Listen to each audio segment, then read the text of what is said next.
I fear no fate, for you are my fate, my sweet. Vix Leonard. Summary. Myrcella Baratheon always knew she would be married to a man for a political alliance. What she did not know was that she was going to be left in the north at 8 years old to one day become the wife of Robb Stark, and just how much it would change her life. Notes. For Midnight Black 07. This is an alternate universe fic. Some of the events happen as they do in Game of Thrones / Season 1, but there are references to future books, though nothing happens as it does in canon. Certain ages / timelines / etc. have been changed. Chapter 1, The Southron Princess. Chapter text. Myrcella did not know much about the North. Her septa taught her about the different regions of Westeros, of course, and she could list names, family words, house symbols. Her mother insisted upon that, said a princess should know her subjects. But all Myrcella knew about Winterfell was that it was the seat of the Warden of the North, Eddard Stark, her father's oldest and dearest friend. Their sigil was a direwolf, and there were words where winter is coming. When he was with Jon Arryn, Robert told stories sometimes about Eddard Stark. He called him Ned, but Myrcella never got to hear them, the tales always reserved for Joffrey and sometimes Tommen. Even though it was still summer, Myrcella felt a chill in the air as she climbed out of the litter after her mother. All of Winterfell was lined up to greet them, bent at the knee, and Myrcella felt the usual twist of discomfort at the gesture. Joffrey liked it, when people took the knee, but it always made Myrcella feel embarrassed, exposed. After Father and Lord Stark disappeared into the crypts, her mother's face pinching in irritation, Lady Stark set about introducing her children. As she silently recited the names to herself after each was named, Robb, Sansa, Arya, Bran, Rickon, Myrcella glanced around, taking in the unfamiliar sights. It was so different from King's Landing. There was no hustle and bustle, no scent of the sea or stench of flea bottom. All Myrcella could smell was fresh air, baking bread, and something she couldn't identify, something unique to Winterfell. As Lady Stark led her mother inside, Myrcella remained with Sansa and Arya, allowing them to show her the grounds as the boys discussed whatever boys discussed. Sansa was asking about her dress when Myrcella saw the direwolf pups barreling towards them. She heard Joffrey give a startled shout and Tommen gasp, heard names being shouted, but the grey one ran to Myrcella, jumping up, its paws catching the fabric of her dress. She crouched down and the pup began to enthusiastically lick her face, tumbling her backwards onto her bottom as it playfully mauled her, and she couldn't help but giggle, petting its fur even as everyone scrambled to help her to her feet. Grey Wind. Robb snapped, scooping up the pup in his arms. As Myrcella dusted off her dress, shaking off the concerned questions, the pup continued to struggle to reach her.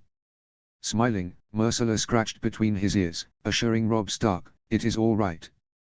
He did not hurt me. He's never acted like this," the eldest Stark offered apologetically. "I am so sorry, my lady. You should chain those beasts," Joffrey growled. Myrcella glanced towards her brother before returning her gaze to Grey Wind, who nuzzled her hand. As she lifted her eyes, she saw Robb smiling at her, his eyes bright blue, auburn curls cut tightly to his head, and she felt herself blush as she followed Sansa inside. Robb Stark was very handsome. The boys were sparring in the yard with wooden practice swords when Myrcella and Sansa came outside. Bran and Tommen were crossing swords, the older boys giving instructions, and Myrcella was surprised when she saw Aera was with them. When Bran disarmed Tommen, Arya immediately grasped Tommen's sword to challenge her little brother, and Myrcella was instantly jealous. Sword fighting seemed so much more interesting than sewing or dancing. "She is so embarrassing," Sansa declared as Arya easily got Bran to yield. "It's like having another brother. You never want to play." Sansa looked at her as if she was crazy. "I am a lady. Swords are for boys." Myrcella nodded absently as Robb and Theon Greyjoy began to cross swords, both laughing. Their movements were more aggressive, faster than the younger boys, and Myrcella felt a fission of excitement fly up her spine as if she was watching a tourney rather than playtime. Just as Robb knocked the sword from Theon's hands, Lady Stark called for everyone to clean and dress for dinner.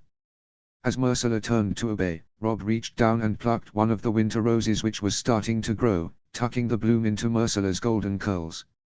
"For the Queen of Love and Beauty," he quipped before disappearing with the boys. She tried to keep the rose in her hair for dinner, but Cersei heard nothing of it. Yanking the flower from her hair, Cersei spat, "You look like a wilding." At dinner she sat beside Tommen, unable to keep her eyes from flicking towards Robb, who was flirting shamelessly with Jeyne Poole. In that moment, Myrcella would have gladly traded her crown for a few extra years, for anything which would get Robb Stark to smile at her the way he was smiling at Jeyne.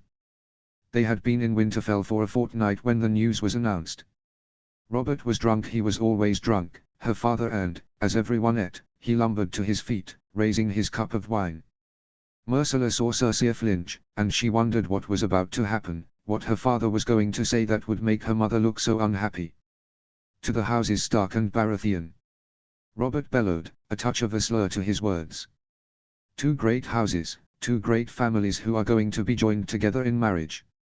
A murmur went through the dining hall, and Myrcella found Sansa, her eyes wide and hopeful as she looked upon Joffrey. Myrcella wanted to get to her feet, scream her protests. Joffrey was cruel and disgusting, and Sansa did not deserve to be wed to her brother who would make her do terrible things, who had made Myrcella do terrible things. She could not imagine a worse fate than being Joffrey's queen, and she did not want that for her new friend. So raise your glasses and celebrate the betrothal of Princess Myrcella and Robb Stark. For a moment Myrcella lost all control of her senses, unable to hear or see anything. And then the world came back to her, Tommen patting her on the back and congratulating her. Her eyes found Robb across the room, shock as plain on his face as it was on hers, even as he was also accepting congratulations. After a moment Robb saw her, his blue eyes locking with her green ones, and a quiet understanding passed between them. She was going to be Robb Stark's wife, and there was nothing she could do to change that. Her parents fought over it, but Robert insisted she remain in the north.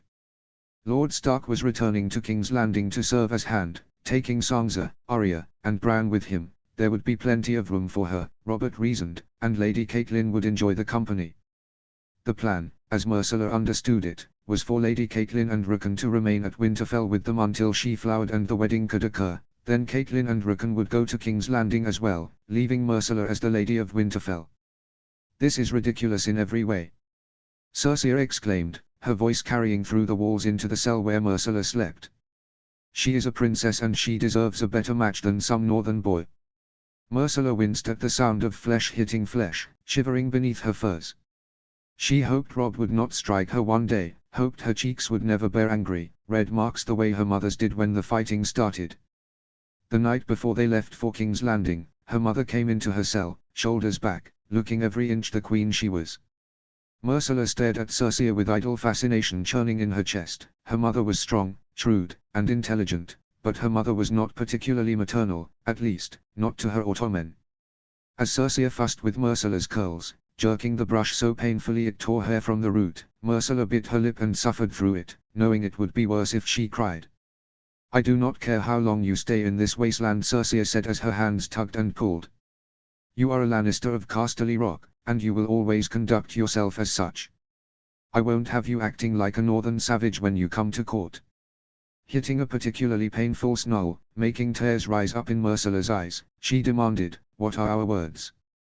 "Hear me roar," she replied instantly, exhaling gratefully when Cersei dropped the brush and rose. "You still have years before you'll flower. If the gods are good, your father will come to his senses and set this betrothal aside.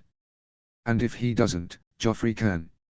Later, when she was tossing in bed, Myrcella wondered why her mother never referred to her as a Baratheon of Storm's End, why she never made Myrcella declare that ours is the Fury. She refused to think about what it would mean if Joffrey put aside her betrothal. Tommen squeezed her too tightly when they were saying their goodbyes, and Myrcella started crying when he whispered how much he loved her. Cersei looked irritated by Tommen's emotions, hurrying him into the litter as if he was something to be ashamed of. Joffrey said nothing to her, only smirked, and Myrcella wished his horse would throw him, that he would know what it was like to be at the mercy of something else.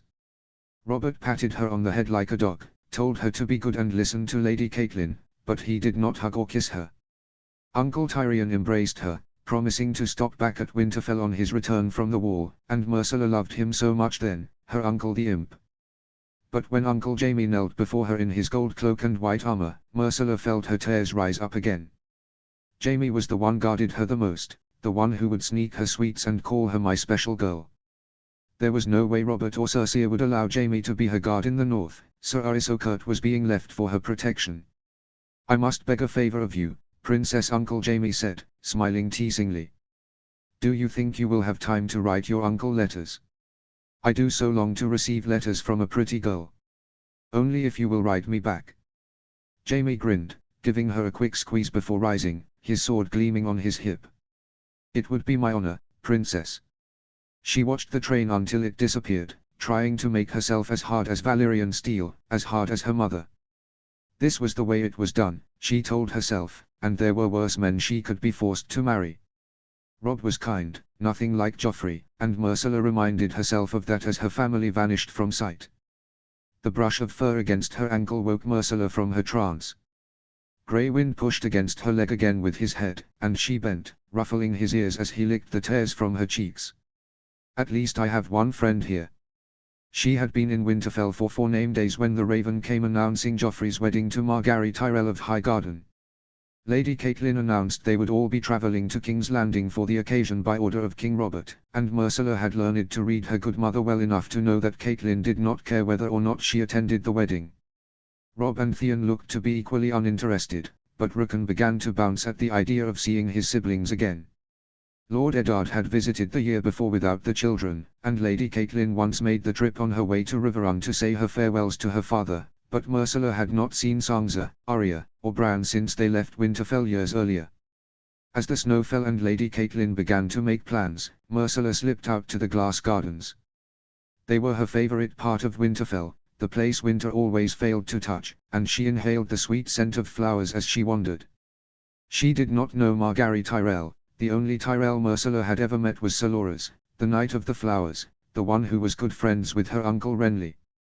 Sir Loras was wonderfully kind, beautiful rather than handsome, and he always let Tommen hold his sword when he came to court. Myrcella did not know Margaery, but, if she was anything like Loras, she deserved a better husband than Joffrey. Myrcella did not remember when Joffrey first started to hurt her, which she took to mean it had always happened and would have continued to happen if Uncle Jamie had not caught him in the weeks before they left for Winterfell. She could still remember the pain of Joffrey's fingers, forcing and rough, the sharp edge of Joffrey's voice as he ordered her to stop crying. Joffrey had been fumbling for the laces of his breeches when Uncle Jamie lifted him with only one hand, throwing him to the floor before gathering her up in his arms, carrying her away from Joff. If he ever touches you again, Jamie instructed, you tell me and I will take care of it. But then her parents left her in the north and took Joffrey south, and Myrcella never wanted to see her brother again, did not want to see some poor girl forced to marry Joff. She did not realize she was crying until a heavy hand landed on her shoulder, a handkerchief extended in front of her face. Myrcella took it out of instinct, brushing it against her cheeks, before looking up, expecting Orys. Instead Robb was there, staring down at her with his bright blue eyes, a troubled expression on his face. What's wrong? Myrcella opened her mouth to assure him she was fine, simply overcome with joy at the news of her brother's nuptials, but she could not force the lie past her lips, she could not force anything past her lips.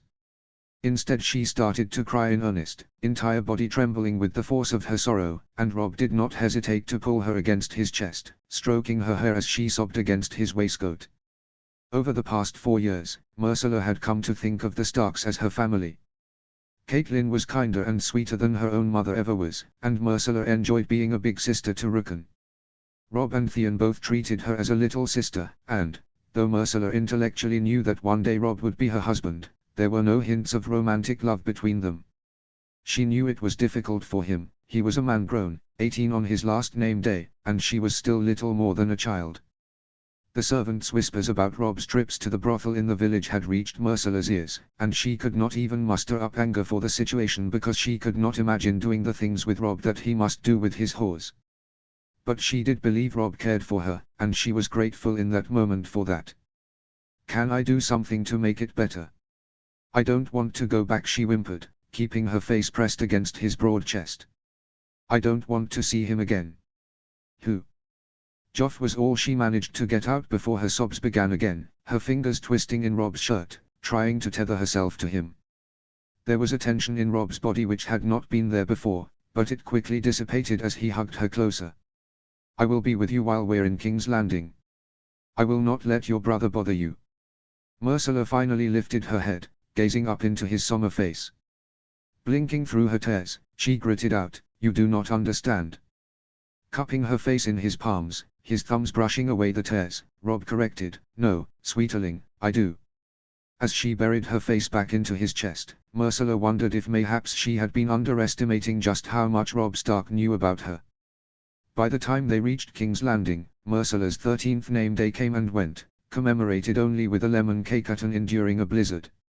It was bitterly cold, Myrcella shaking as she rode, and, when they finally entered the Red Keep, Robb's heavy cloak rested on her shoulders. As their horses stopped, Myrcella took stock of her former home, of the place she left in the summer to never return, and she realized with a start that King's Landing was no longer her home. "I belong to Winterfell now," she thought as Sir Aris helped her from her mount, "and I wish I was there now."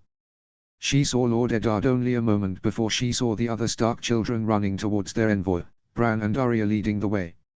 Myrcella watched as Robb scooped up Arya as if she was still small, shaking her like a doll, as Bran and Rickon began to wrestle about. Sansa, tall and even more beautiful than Myrcella remembered, embraced Lady Catelyn tightly, and Myrcella waited for a member of her family to come greet her.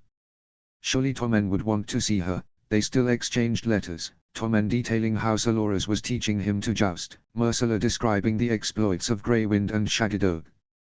But only the servants came, gathering their luggage and hurrying it into the castle, and Myrcella tried to train her face to hide her disappointment, to smile politely as the Starks greeted each other vigorously.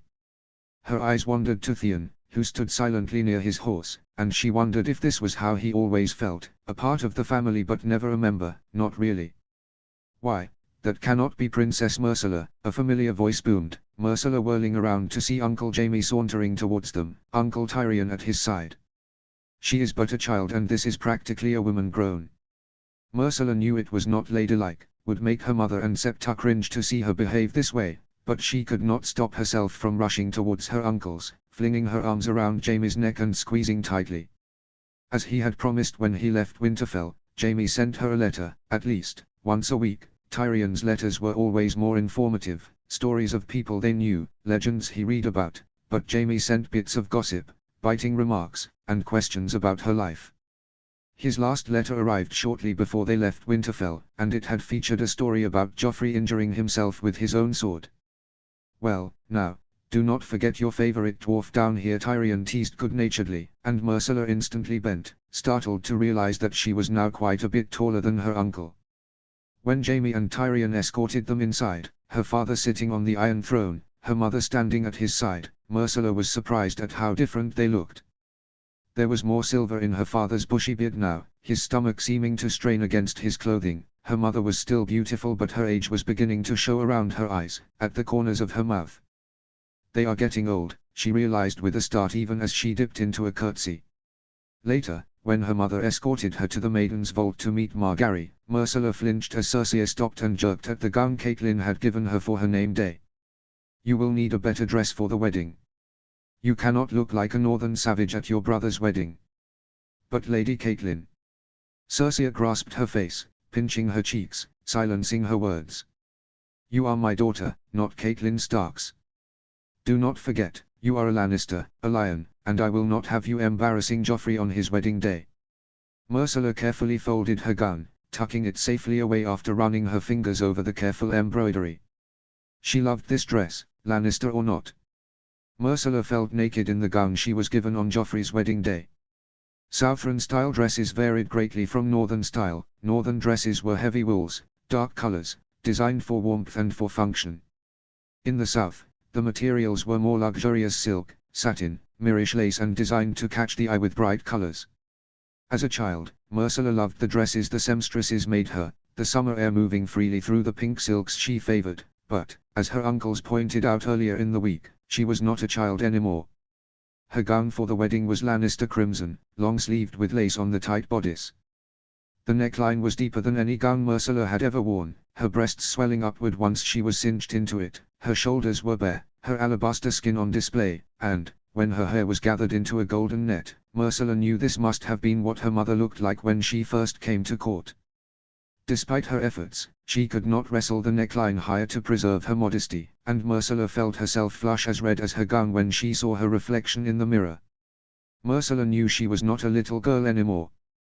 Her breasts were larger than Lady Catelyn's now, seemingly having grown overnight, and she was constantly having to have new gowns made to camouflage her curves. Her waist was small, gently flaring at her hips, and golden hair now grew in the cradle of her thighs. Lady Caitlin said she would flower any day, and the thought made Myrsilla's stomach churn, certain she was not ready to be Rob's wife. She did not want all of court to see her as a woman grown, and Myrcilla understood that was exactly what her mother wanted to announce with this gown. When one of the servants told her Rob was waiting to escort her to the September, Myrcilla took a deep, steadying breath before turning on her heel and stepping into the hallway. Her family would sit in the front pew and, as her betrothed, Rob was required to take his place at her side. Instantly Myrcilla saw he had cut his hair, the thick, auburn curls she loved shorn, and his beard was gone, subtracting several years from Rob's appearance. He wore a new surcoat in stark colors, and, not for the 100th time, Myrcilla blushed at how handsome he was. Rob's blue eyes bulged at the sight of her, and Myrcilla instantly dropped her eyes, not wanting to see his reaction. After a moment, Rob lifted her chin with his forefinger, and she felt her chest tighten at the expression of awe on his face. "You are the most beautiful girl I have ever seen, my princess," he swore, and this time when a flush overtook her cheeks, it was from pride and flattery. "Thank you, my lord," she murmured. Rob scowled playfully. "Since when do you not call me Rob?" A smile playing at her lips, she retorted, "Since when do you call me princess?" He grinned widely, offering his elbow, which she took easily. "I shall call you whatever you like as long as you keep smiling. You are so lovely when you smile." In the September, as Joffrey fastened the Baratheon cloak around Margaery Tyrell, Myrcilla shivered as Rob took her hand. As thunderous applause met the declaration of Prince Joffrey officially being wed to Princess Margaery, Rob leaned close, his lips brushing against the shell of her ear, and confessed, "I cannot wait to do the same to you." It was the first time Rob had given her any indication he wanted to marry her, and it made Myrcilla feel invincible. Her father insisted on them staying until after his name day celebration, and Myrcilla quickly fell back into the rhythms of the Red Keep, spending her days with Margaery, Sansa, and Margaery's cousins while spending her evenings dining with Tommen and the Starks. Unlike at Winterfell, Myrcilla rarely saw Lady Caitlin, who spent her time visiting with her sister Lysa who was down from the Vale for the wedding, or Rob, who was frequently with Lord Eddard discussing Winterfell and Bannerman. After having spent the past 5 years with Lady Caitlin, only boys for company, she found it was odd listening to girls giggle again. So Margaery began, a smirk playing at her lips, "Robb Stark is very handsome." Myrcilla felt her cheeks heating almost immediately. "Yes, he is. You must tell us, is he good at kissing?" Margaery began to laugh at her good sister's obvious embarrassment. "Oh, do not be shy. We are all family now." Fiddling with her stitches, she sputtered, I do not know." Margaery's eyebrows rose in surprise. "You do not know? But you have been betrothed for years." That is, we do not, we just have not." Face folding into an inscrutable expression, Margaery glanced at her cousins before requesting, "Girls, leave Princess Myrcilla and I, please." Once they had obeyed, Margaery instantly dropped her embroidery, sliding across her cousin's abandoned seat so she was beside Myrcilla. "Do you and Rob not get along?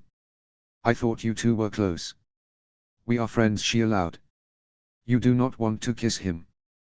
Biting her lip, trying to find the right words, she finally settled on, "I would not mind it. Rob is very kind, and I think it would be nice to kiss him." "Then why do you not kiss him?" "Kiss him?"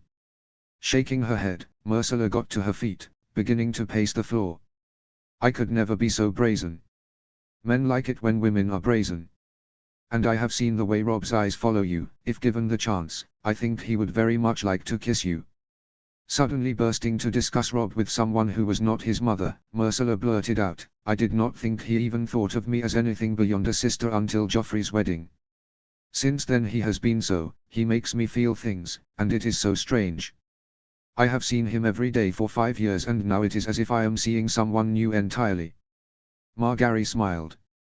"Perhaps now he sees you as a woman rather than a child."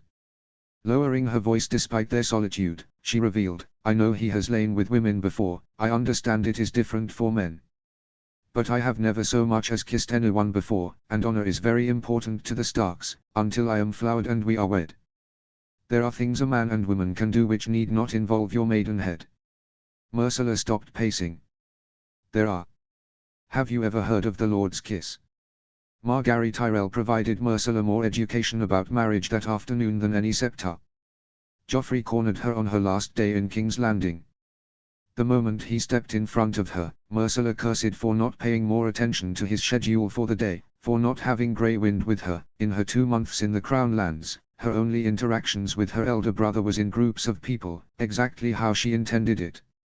But now, as she returned from the library to borrow a few tomes for the trip, Joffrey was there, his ugly smirk in place. He was 7 and 10 now, but not even a head taller than she. His golden hair had darkened some, more Tyrion's color than Jaime's, and he was still thin if slightly more muscled.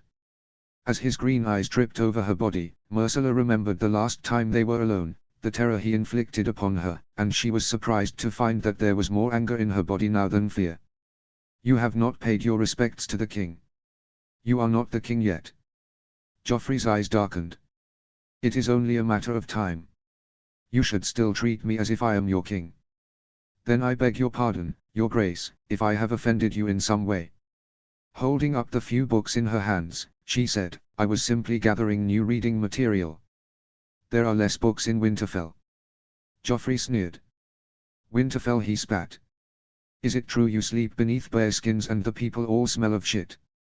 Bristling, she could not help but snap, do not speak of it that way. I will speak of it any way I like it.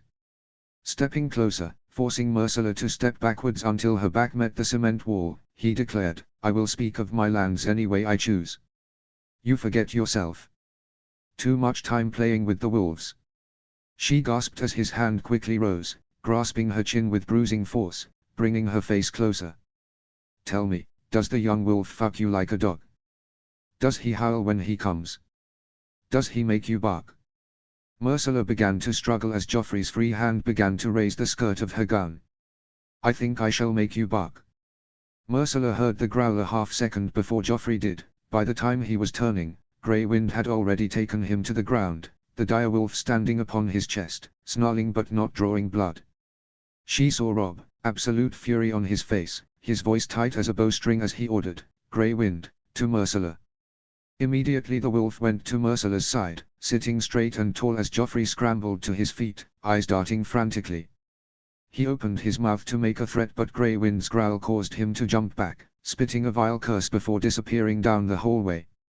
Myrcella exhaled shakily before reaching down, scratching Grey Wind's head as Robb approached her. Carefully cupping the side of her face, he asked, Are you hurt? She shook her head. He's done this before. Worse. Myrcella had seen many emotions play across Robb's face before, but she had never seen this level of rage. He looked as if he was prepared to murder her brother. She thought of Lyanna Stark, the woman her father started a war over, and wondered if this was how Robert had looked when he took up arms against the crown. You're his sister, Robb finally said, disgust ripe in his voice, undoubtedly thinking of Sansa and Arya and what he would do to anyone who treated them the way Joffrey treated her. Please don't tell your father, Myrcella requested. I do not, I would prefer that all of court does not know about this. Robb nodded tersely before carefully brushing her hair from her face. He will never touch you like that again. It was the first promise a man made Myrcella ever believed. They were 3 days out from King's Landing when Robb kissed her for the first time. Myrcella did not remember the name of the inn, but snow had started to fall again, the slow, fat flakes which were her favorite. As Lady Catelyn began the wrestling match which was putting Rickon to bed, Myrcella stood outside the door, tipping her head back and catching snowflakes on her tongue the way she had with Tommen. She was not sure how long she was out there when Robb joined her, laughing at her snowflake-catching efforts. You look like a child, all bundled and eating snow, he teased, tweaking her red nose. She smiled unrepentantly, so much happier knowing she would be in Winterfell soon. I like winter. Summer lasted 10 years, who knows when I will see winter again. He reached out with gloved hands, rustling her curls, weighed down by the falling flakes. Uncle Benjen used to tell tales about wildings when he'd visit. He said there was a wilding princess with hair like gold who always had snowflakes dancing in the strands. Are you calling me a wilding? The tenderness on his face set her heart racing. If you are a wilding, I will gladly be one too. His mouth was surprisingly warm despite the cold, his kiss was soft, tentative until she kissed him back, stretching up on her toes, bracing herself against his chest with one hand. He made a noise which stirred something inside of her as his embrace tightened, his tongue tracing her bottom lip until she opened her mouth. Myrcella decided Margaery was right, kissing was fantastic. 2 weeks after returning to Winterfell, Myrcella woke up to bloody sheets and a ruined nightdress. She sent for Lady Catelyn immediately, a vague sense of panic in her body. She knew what moonblood was, but she had not expected so much, and Myrcella was certain she was dying. After Catelyn ordered a bath drawn, her nightdress and sheets taken away, Myrcella leaned her head against the edge of the tub and said, "So now Robb and I must marry." Catelyn swept Myrcella's hair back from her damp forehead, pressing a kiss to the skin. 3 and 10 is a bit young to be a bride, don't you think? When Myrcella did not reply, she declared, "I will send a raven on your 14th name day saying you've flowered if it is all right with you." It was only 9 months, but Myrcella was incredibly grateful for them. After all this time, she felt as if she was only just beginning to know Robb, and she did not want to wed a stranger. But she did want to wed him. The day Lady Catelyn announced that most of court was headed to Winterfell for her wedding, that she and Robb would wed in the Godswood in 1 month's time, Robb could hardly stop kissing her. Since leaving King's Landing, he had continued to be affectionate, acting more like her betrothed than her foster brother, but news of their wedding only increased his affections.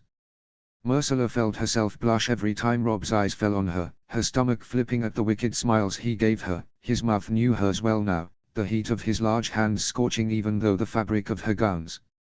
Myrcella suspected Lady Catelyn told Sir Aris to watch them closer as the wedding approached. Suddenly her sworn shield would not let her out of sight when before she could wander Winterfell as freely as Rukon. It made spending time unchaperoned difficult but not impossible. Sir Aris enjoyed his wine almost as much as Theon, and it was easy enough for the Ironborn hostage to lure him away from time to time with the promise of sour wine from Dorne. Today they were in the glass gardens, Myrcella tightly wedged between a pillar and Robb's body, her hands twisted in his shirt front while he buried his fingers in her curls. He loved her hair when it was down, so different from the dark women of the north, and Myrcella could admit she liked to tease him by leaving it to tumble over her shoulders, by fiddling with her curls to bare her throat while he watched. As his lips slid down the arch of her throat, mouth wet and open, the tip of his tongue teasing, Myrcella trembled, her blood burning hot as wildfire as she tried to twist her head to take back his mouth, loving the taste of him on her tongue.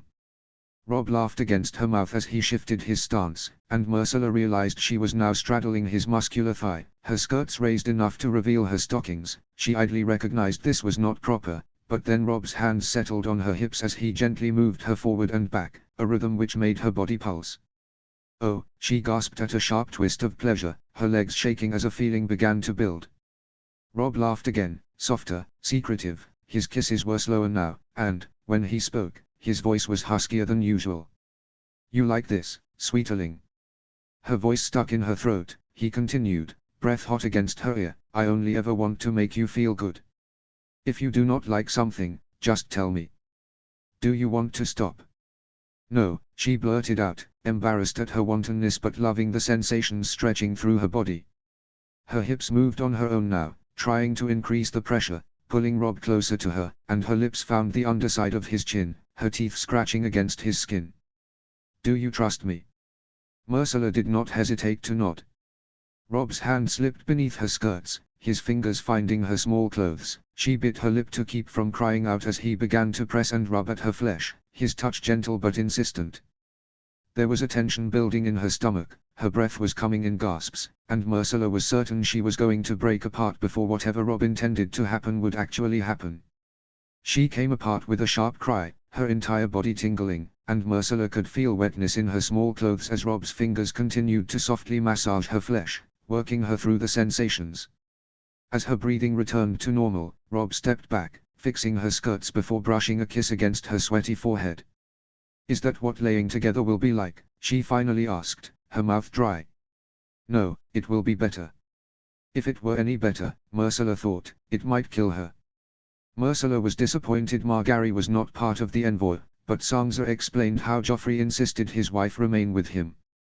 But she was happy to see the Starks again, to see her uncles and even her parents. She had assumed her father would remain on the Iron Throne with his hand at Winterfell, but Myrcella quickly learned her grandfather was at King's Landing to keep Joffrey in check, a thought which made her far more amused than it should. Cersei insisted on dressing her, sending away Catelyn, Sansa, and Arya, and Myrcella bit her lip to keep from protesting. If the queen ever knew how she preferred Catelyn, how she used to wish Catelyn to be her mother, Cersei would rage, wedding day or not. She kept a calm face as her mother jerked upon the laces of her gown too tightly, cinching the breath from her lungs. It was not until she began to gather hairpins that Myrcella found her voice. "Robb prefers my hair down." Her mother's green eyes flared. "Only a common girl weds without her hair in place." "But I want." "I do not care what you want." Cersei spat. "And neither will your husband, so you should learn to hold your tongue." "Robb does care what I want," Myrcella argued, shocked at her own defiance, "and I want to please my husband, so my hair will be down." As her mother drew her shoulders back, Myrcella realized her mother was no longer bigger than her, no longer intimidating. She was simply a woman, a queen whose beauty was beginning to fade, and Myrcella refused to be cowed by the woman who had never loved her half as much as she loved Joffrey, as the woman who did not seem to love Sweet Tommen at all. "Daughter or not, you do not speak to the Queen of the Seven Kingdoms with such insolence." "I shall speak to you however I choose." "What in seven hells is going on here?" Robert bellowed as he entered her cell, his belly swaying with every step. "Your daughter has decided to shame us by going to her groom looking like a wilding." "I simply want to wear my hair the way Robb likes it," Myrcella objected, keeping her voice soft as she turned her eyes on her father. "Hair? You two are screaming over bloody hair. I don't care if you become Lady Stark with a bald head. Now come on." As Myrcella walked to the Godswood on her father's arm, all she could think was she had finally beaten her mother in an argument. And then Robb came into view, grinning at the sight of her, and Queen Cersei did not matter at all. The first morning Myrcella woke in Robb's arms was the day after their wedding. Dawn was breaking, Myrcella as naked as the day she was born, Robb's arms wrapped tightly around her with the heavy furs keeping them warm. Myrcella blushed at the feel of Robb's body tangled with hers, the echo of soreness between her thighs. She knew it was silly to be embarrassed, that he was her husband now and it was normal to wake up together. Carefully twisting in his arms, taking pains not to wake him, Myrcella stared at Robb's sleeping face, the blush still high on her cheeks. He shaved his beard for the wedding and the unruly curls she loved had been cut as well. Myrcella knew Lady Catelyn insisted on him looking as distinguished as possible, especially with court coming to Winterfell. When he kissed her in the Godswood at the end of the ceremony, Myrcella thought it felt strange to not have the rough rasp of hair against her cheeks, and she knew Robb missed his beard as well, his hand rubbing at his chin throughout the evening. Without the beard, Robb looked younger than his 19 years, less like a stern Northman and more like his younger brothers. She traced the line of his jaw, the shape of his mouth, the slope of his nose. He had done this to her before, explored her skin as freely as she would allow. But Myrcella could never bring herself to do the same, too embarrassed to admit she was as curious about him as he was about her. Checking to make sure Robb was not waking, Myrcella allowed her eyes to drop to his body, as naked as her own. The night before, he had kissed every inch of her, murmuring against her skin how he wanted to know all of her in every way he could. She shivered at the memory of his mouth between her legs, at the taste of her pleasure on his tongue. Robb was as playful in bed as he was in everyday life, and he had tried to encourage her to relax, to make her laugh. Myrcella was able to relax, to enjoy, but she hadn't been able to be as free as Robb. "He has been with other women," she thought as her fingers began to trace the line of his collarbone, whisper soft. "He has been with women who know how to please men. I want to please him. He is so kind to me, and I love him." Myrcella ran her fingers across the rough auburn hair on his chest, sparse in some places but thick in the center, an old scar cut across his ribs, disappearing into the hair, and she wondered how he received it. His stomach was ridged with muscle, a line of hair starting at his navel and arrowing down to his cock. Myrcella tentatively traced the thin skin over his hips, gnawing on her lip as she debated taking Robb in her hand. He was already half hard and Myrcella wondered if he would like her hand on him. Joffrey had always. "Do not think of him," she ordered herself. "This is different. Remember what Jaime said." Tentatively she ran a single finger down his length, watched as his erection seemed to jump towards her touch. She was surprised at how soft his skin was here, silk over steel. When she carefully encircled him, stroking him lightly, Rob moaned, and Myrcella jerked her head up to see Rob staring at her with dark eyes, his lip trapped between his teeth. "I'm sorry," she blurted out, pulling away, trying to move to the other side of the bed. Rob caught her wrist easily, stilling her movements, a smile on his face. "Why are you sorry?" he asked, genuine confusion on his handsome face. "You can touch me whenever you want, Selak. You will get no complaints from me. I did not mean to be so bold. I like it when you're bold." Pulling her into his arms, he kissed her, slow and deep. Myrcella moaned softly into his mouth, feeling her own body begin to respond to his touch. When he pulled back, he pressed kisses to her eyelids, her cheeks, her forehead. "Let us make an agreement." "Yes." "What sort of agreement?" "When we are together like this, when we are in our room and it is just us, nothing else will matter. You can say or do anything without worrying what is right or what is proper." Myrcella must have looked dubious, for Rob suddenly rolled onto his back, taking her with him. She gasped, bracing herself against his chest with her hands, blushing ferociously as Rob urged her to straddle him. Myrcella could feel him, hot and hard against her ass, and she blushed as she raised her arms to cover her breasts. "No," he breathed softly, gently unwinding her arms, clasping her hands. "Do not hide, my love. You are so beautiful." Squeezing his hands, shifting slightly, Myrcella was acutely aware of his eyes on her.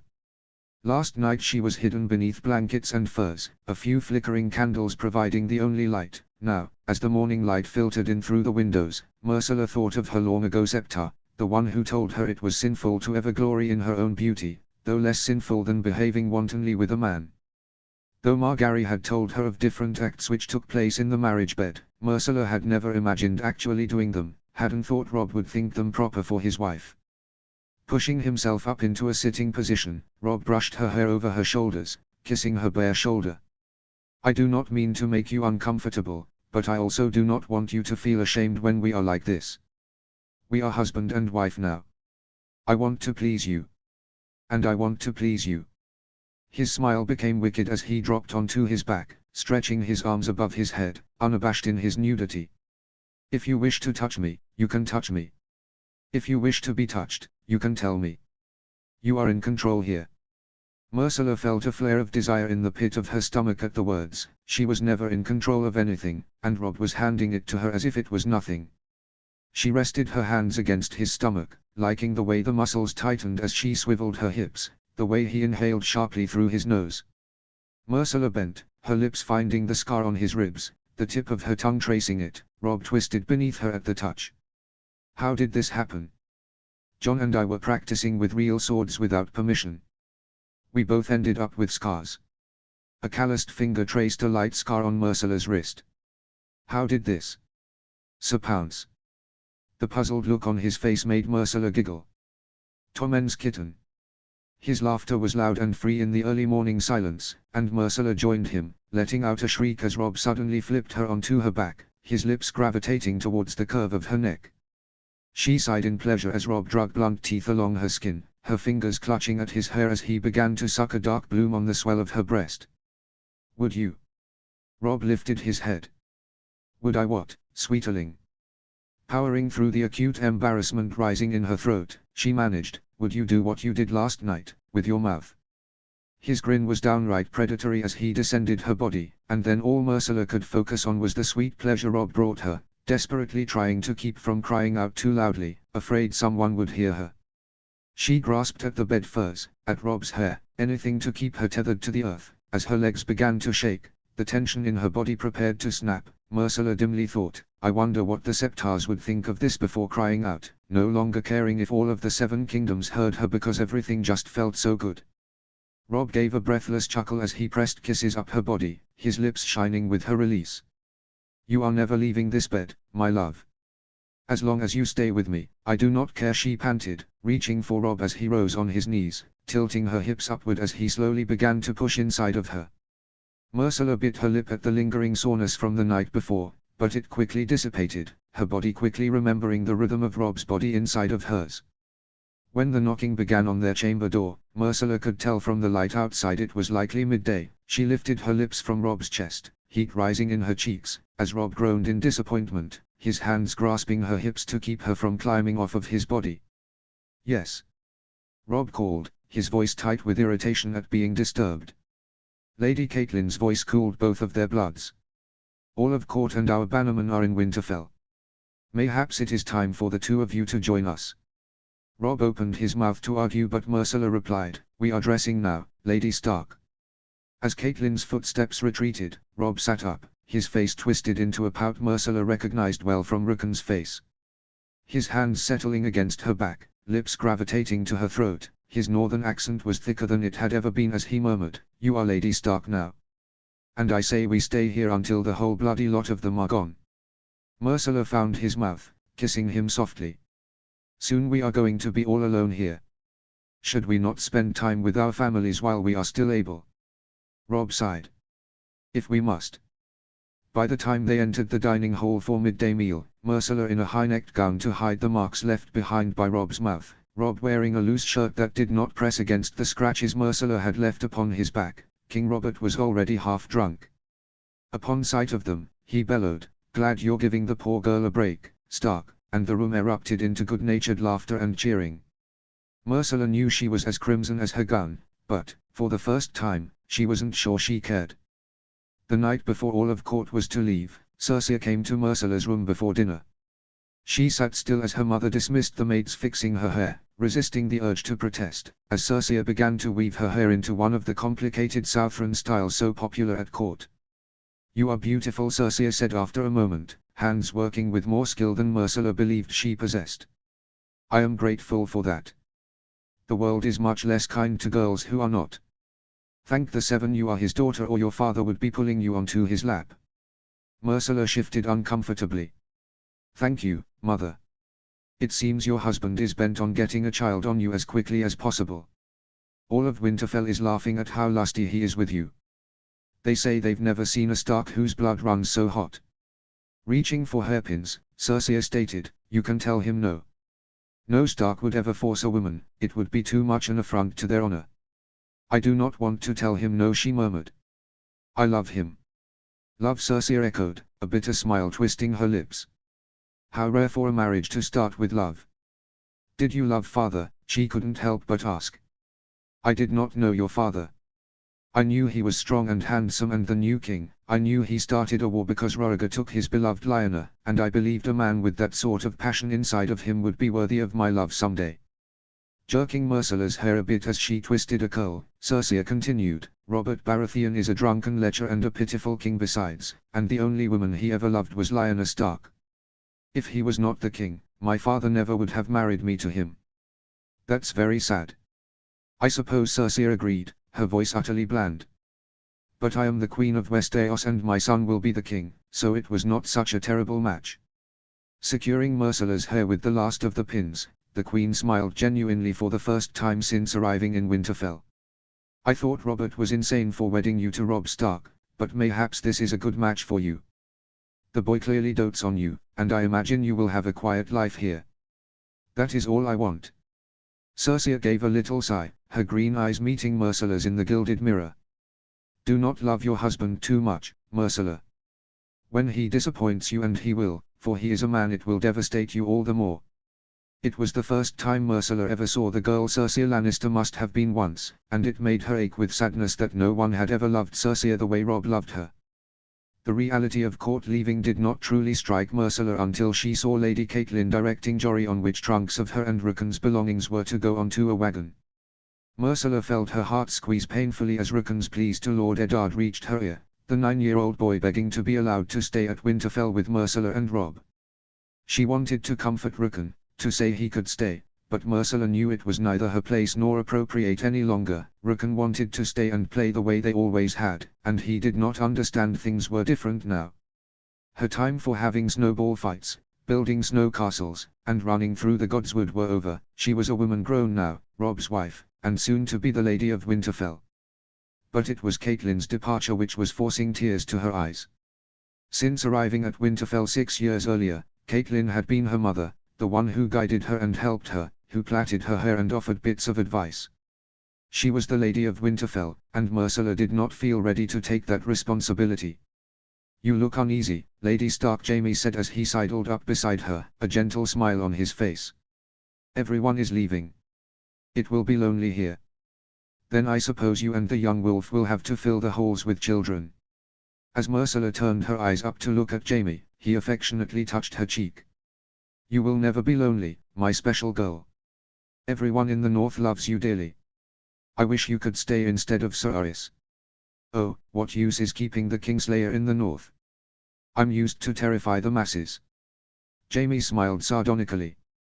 Besides, I could not bear to see you so painfully in love with Robb Stark. I would be far too jealous. I had always hoped I would be the only man you ever looked at with such worship in your eyes. Myrcella laughed, wrapping her arms around his waist, pressing her face against the cool metal of his armor. I solemnly swear I will always worship you a bit more than my husband, uncle, if you promise me you will never love anyone as much as you love me. Jaime tilted her head up, his face teasingly serious. It is a deal. Kingslayer. Robert roared as he exited the castle flanked by members of the Kingsguard and Lord Eddard. Don't you have some duties beyond bothering the princess?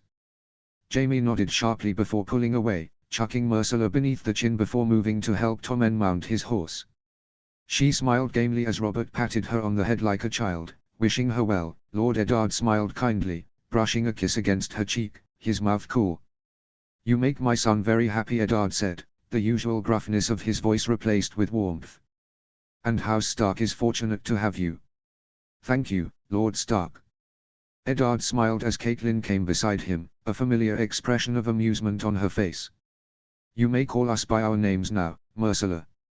Myrcella nodded. Yes, Lady Catelyn. The older woman enfolded Myrcella tightly in her arms, and Myrcella inhaled the scent of Catelyn's hair, trying to commit the smell to memory. She wanted to act like Rickon, to beg Catelyn to stay, but Myrcella bit her tongue ferociously as Catelyn pressed a firm kiss to her cheek. Do not look so scared, sweeterling, Catelyn ordered kindly. I know how frightening Winterfell can be when left on your own, but you are ready. There is more of the North in you than there ever was in me. And what you do not know, you will learn or Robb will teach you. Myrcella nodded, trying to appear brave. I will do my best. I have never doubted it. Myrcella impulsively moved forward, hugging Catelyn again. Her mouth beside Catelyn's ear, she murmured, "Thank you for everything." As all of court left Winterfell, Myrcella stood with Grey Wind and watched them depart. When Robb came to stand beside her, she rested her head against his shoulder and sighed, "I shall miss your family." If Robb noticed the exclusion of her family, he was too kind to mention it. Then we shall need to make a family of our own. Myrcella chuckled, rising on her toes to brush her lips against his. In a long-suffering voice, she declared, "If we must." Chapter 2, The Lady of Winterfell. Chapter text. Her belly began to swell only 3 moons after her wedding. Maester Lewyn declared she was with child, likely twins given how quickly her stomach was growing. The words barely left her lips before Robb was laughing, scooping her up in his arms and spinning her the way Jaime had when she was young. Myrcella liked being pregnant. Lady Catelyn sent letters from King's Landing, bits of advice and inquiries into how she was doing, and she repeatedly said, twins or not, Myrcella was blessed to have such an easy time. She described the terrible sickness she had while carrying Robb, a sickness only blackberries could cure, and Myrcella treasured the bits of knowledge. Cersei sent no letters. By the 7th month of her pregnancy, Myrcella could hardly walk, her petite frame weighted down by the sheer girth of her belly, so large and round she could not see her feet to put on her own slippers. Theon teased that she finally looked like a Baratheon, and Myrcella would have laughed if the motion would not have caused the babies to kick her painfully in the ribs. All of the servants' smiles grew as her stomach expanded, and old Nan was constantly pressing her gnarled hands to her middle, declaring she would give birth to healthy boys. "How do you know they are boys?" Myrcella asked one afternoon as she lay in bed, her back aching, ankles swollen to twice their size. "Because Stark's boys are always carried low, like you. If they were girls, they would be higher and you would have less pain." Depositing another heavy fur onto the bed, Nan shared, "When Lady Stark was pregnant with Sansa and Arya, she could run about Winterfell as if nothing changed. But with Bran and Rickon, she could hardly move after the 6th moon. And with Robb. Lady Stark was at her father's home when she had her young wolf. Your father's war was still raging, and Lord Ned went back to war right after the wedding. She came here with Robb in her arms, and her husband came back with Jon Snow in his. Myrcella knew Jon Snow was Robb's favorite brother. When she told happy stories of her times with Tommen, of the gardens behind the keep, of chasing kittens, Robb would talk about the fun he and Jon would have as children. Some nights he would lay beside her in bed, his hands moving restlessly over the bulge, their children dancing beneath her skin, and he would confess his sweetest hope that their sons would be as close as he and Jon, that their daughters would have every happiness. Sometimes Myrcella heard such sadness in his voice, it made her heart ache, and every time she would ask, "What is wrong, my love?" "I miss my family," he said every time, 9 times out of 10 pressing his lips against her stomach, sometimes drawing her nightdress up so he could touch bare skin. "It never feels right when we are apart." Myrcella prayed to the gods, old and new, that her children would love each other as well as Robb and his siblings. The larger she grew, the more anxious Robb became. It was amusing to see Robb, always so composed and easygoing, to be acting out of sorts, but Maer Stillowin filled his head with the difficulties women could have bearing twins. She tried to assure him it was fine, that many Lannister women bore twins, that her own grandmother safely brought twins into the world before Tyrion's birth took her, but Robb could not be satisfied. Lord Stark was the same before Sansa was born, Roderick Castle assured her, and he mellowed once Lady Catelyn was safe and sound. The birth pains started in the middle of the night, waking Myrcella from sound sleep, her insides feeling as if they were being wrenched apart. As soon as she sat up, gasping from the shock of it, Robb was awake, shouting for Maer Stillowin and the midwife from the village, ordering servants in a voice sharper and deeper than he tended to use with them.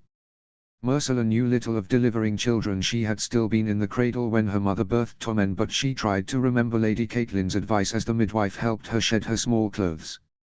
Myrcella was legitimately stunned when Robb climbed back into their bed, slipping behind her, bearing her weight against his chest as his hands found hers. "I thought men waited outside while their wives have the children," Myrcella said as one of the contractions ended, sinking gratefully against him. "I will not leave you," Robb stated stubbornly, nuzzling the side of her face, his beard scratching at her damp skin. "I am no Southron man." "No," she softly agreed before the next contraction began, winding her fingers into the curls at the back of his head, "you are much more than that." She lay bought for nearly a full day before her sons entered the world, both shrieking with healthy lungs. Myrcella watched as Robb used his dagger to cut their cords, grinning through the tears on his cheeks, and she started to cry as well when her sons were finally placed upon her chest. They were identical in every way, mirror images of each other. Their heads were capped in soft, black hair, tinges of auburn in the strands, their eyes the same bright blue as their father. Robb stared at the 3 of them, absolute awe on his face, and Myrcella reached for him, trying to pull him closer. "You should try to feed them," my Lady Maer Stillowin advised. "It is what will make them strong." Even as Robb helped her remove her shift, she said, "They are already strong, they are direwolves." As if on cue, Grey Wind began to howl outside their window. As other wolves began to join his song, Robb dismissed everyone from the room, cradling one son as Myrcella brought the other to her breast. The baby rooted for a moment before finding her nipple, and Myrcella wanted to cry all over again because she was a mother now. "We should give them good, strong names," Robb mused, staring into the small face of the newborn he held. "We could each name one," she offered, gently stroking her suckling son's cheek. After a moment's pause, Robb announced, "Then I shall call this son Rickard after my grandfather. Then this little one shall be Steffon after my father's father." When Jon Snow arrived a fortnight later for the feast Robb held to celebrate the births of Rickard and Steffon Stark, Myrcella watched as her husband embraced his brother, watched as they cradled her sons, and, when Jon pressed a kiss to her cheek and called her sister, Myrcella truly felt like a Stark. Myrcella loved the hot springs in the Godswood. When she first came to Winterfell, they fascinated her, water which never cooled, water hotter than any bath she had ever taken in the keep. It took nearly a year before she could trust Lady Catelyn's word that the water was safe and would not burn her. Since then, every chance she got, she would slip away to the Godswood, Sir Aris hidden amongst the trees to keep her safe, and soak in the waters. As always, she shed her clothes quickly, slipping into the water to keep the winter's chill away. It was starting to warm again, the hint of spring promised in the few buds on the trees, but Roderick insisted winter would last, at least, another year or 2 before the warmth would return. Myrcella did not mind the winter before the children came, but her boys were active. The moment they were able to balance on two legs, Ricard and Stefan began to run Winterfell, driving everyone to distraction, and Myrcella longed to take them outside to romp, an impossibility once they were dressed against the cold. Myrcella moaned as the heat began to sink into her tired muscles. Robb had been gone for the past moon cycle, having to sort out some disagreement with House Umber, and she missed him horribly. Unlike most couples, she and Robb did not keep separate quarters, and Myrcella found it hard to sleep without Robb's body beside hers, without his arm around her body, the heat of his body warming hers. The boys missed him as well, especially Stefan, and Myrcella felt as if her days were spent alternately chasing the children or comforting Stefan. She could not blame her son for his tears, not when he had not even celebrated his second name day, but it was exhausting to care for her children and manage Winterfell without anyone to talk to at the end of the day. She respected Lady Catelyn so much more now. Myrcella was not sure how long she had been in the hot springs when she heard the sound of hooves crunching on the snow. Sinking down until the water reached her chin, Myrcella waited to see if it was Aris, if there was trouble. When Robb and his horse stopped at water's edge, a dazzling smile on his face. "You're home," she cried as he all but leaped from his saddle, already stripping off his cloak and top shirt. "Finally. I swear, I was drunk half of the time I was there. Gratian kept insisting I match him drink for drink. It is a wonder I remembered the way back." Shedding his pants and small clothes in one stroke, he smirked. "I may have lost you at a game of cards. Princess Myrcella of House Umber, it has a ring." He dove cleanly into the water, reaching her in a moment, pulling her tight against his body. She melted instantly, her arms wrapping around his neck as she stretched upwards to meet his kiss. His mouth was hungry against hers, more desperate than it had been in the early days of their marriage, and already she could feel his hardness growing against her stomach. "You have no idea how much I missed you," he groaned between kisses, drawing her legs up to encircle his waist. "I dreamed of you." Myrcella trembled at the feel of him pressing into her, shifting her hips to try to hasten his actions. It was not until he was sheathed inside her, his breath hot against her cheek, that Myrcella remembered they were not alone in the Godswood. "Sir Aris will hear us," she gasped as Robb began to kiss her throat, his hips moving slow and deep. "As I'm sure he has before, what with how you carry on." Myrcella gasped, nipping his shoulder with her teeth, drawing a laugh from his chest. "Me? You are the one who shouts." "Then make me shout," he challenged. Myrcella was certain that was the day she conceived again. She knew something was wrong the second the babe slipped from her body. Even through the haze of pain and tears, Myrcella could see the look in Maester Stillowin's eyes, heard the sharp inhalation of the midwife. When Robb left his place beside her to gaze down at the squalling babe, his own face slightly shadowed, Myrcella's heart dropped. "What's wrong?" she demanded. When no one answered her, she struggled higher in the bed, shouting as loudly as she could, "What's wrong with my child?" "Nothing," Robb finally replied, cleanly cutting the cord with his dagger, a gentle smile on his face. "He is perfectly healthy. We have a son." Robb nodded, handing the baby to the midwife to clean and swaddle. As he sat beside her, pushing her sweat-soaked curls away from her forehead, Myrcella saw there was something else in his eyes. Lifting her hands, cupping his face, she entreated, "Please tell me what is wrong with him." "He is a dwarf, my love." The tears rushed into her eyes so quickly, Myrcella lost sight of Robb for a moment. She could remember with perfect clarity how cruelly her grandfather treated her uncle Tyrion, how her mother always scowled at him, the words Joffrey flung at him. How many times had she heard Tyrion say, "All dwarfs are bastards in their father's eyes." No man wanted to father a dwarf, and Myrcella knew there were no dwarfs in the Stark line, only with the Lannisters. Everyone would blame her, and her son would suffer for it. "I am sorry," she managed to choke out, panic curling around her heart, waiting for Robb to state his disgust, for him to suggest putting the babe out. Grandfather Tywine always said it was better to leave a crippled babe to die than to raise it to be a burden. Robb's brow folded for a moment as if in confusion before wiping at the tears on her cheeks. "You gave me a healthy son, Myrcella. There is no need for apologies." But nothing," Robb interrupted, his voice firm though not without compassion. "We have a new son, and that is all that matters. Do you understand?" Myrcella nodded, suddenly so overwhelmed with love for her husband she could barely breathe, and then the midwife handed her the babe, carefully settling him in her weak arms. Instantly she saw he had the Lannister look, pale fuzz covering his scalp, green eyes staring serenely up at her. He was better proportioned than Tyrion, his face more pleasant, and Myrcella was stunned to realize she saw far more of Jaime in his features than anyone else. Robb named him Brynden after his uncle the Blackfish, and, though Myrcella never spoke it aloud, she vowed she would love Brynden a little more than the others to make up for the unkindness he was certain to face. Tommen's letter arrived shortly after Brynden's first name day, his handwriting as atrocious as ever. Myrcella smiled as she slipped her finger beneath the wax seal, expecting details about his sword practice with Bran, whom Tommen considered his closest friend, or tales of Sir Loras. Instead she found Tommen pleading for her to come to court for his marriage to Elaine Tarly of Horn Hill. "Please, Myrcella, I do not want to wed without you here. I have not even met this girl, and father insists we marry. He says her father is one of House Tyrell's most loyal bannermen, but I am scared. Tell me you and Robb will come. I miss you so." When she showed the letter to Robb, her husband sighed before scooping up Brynden from the floor, cradling the small boy against his chest. Staring into the fire, his large hand smoothing down Brynden's yellow hair as the boy burrowed sleepily against him, Robb finally said, "If you wish to go, we will go." "You do not want to go," she interpreted.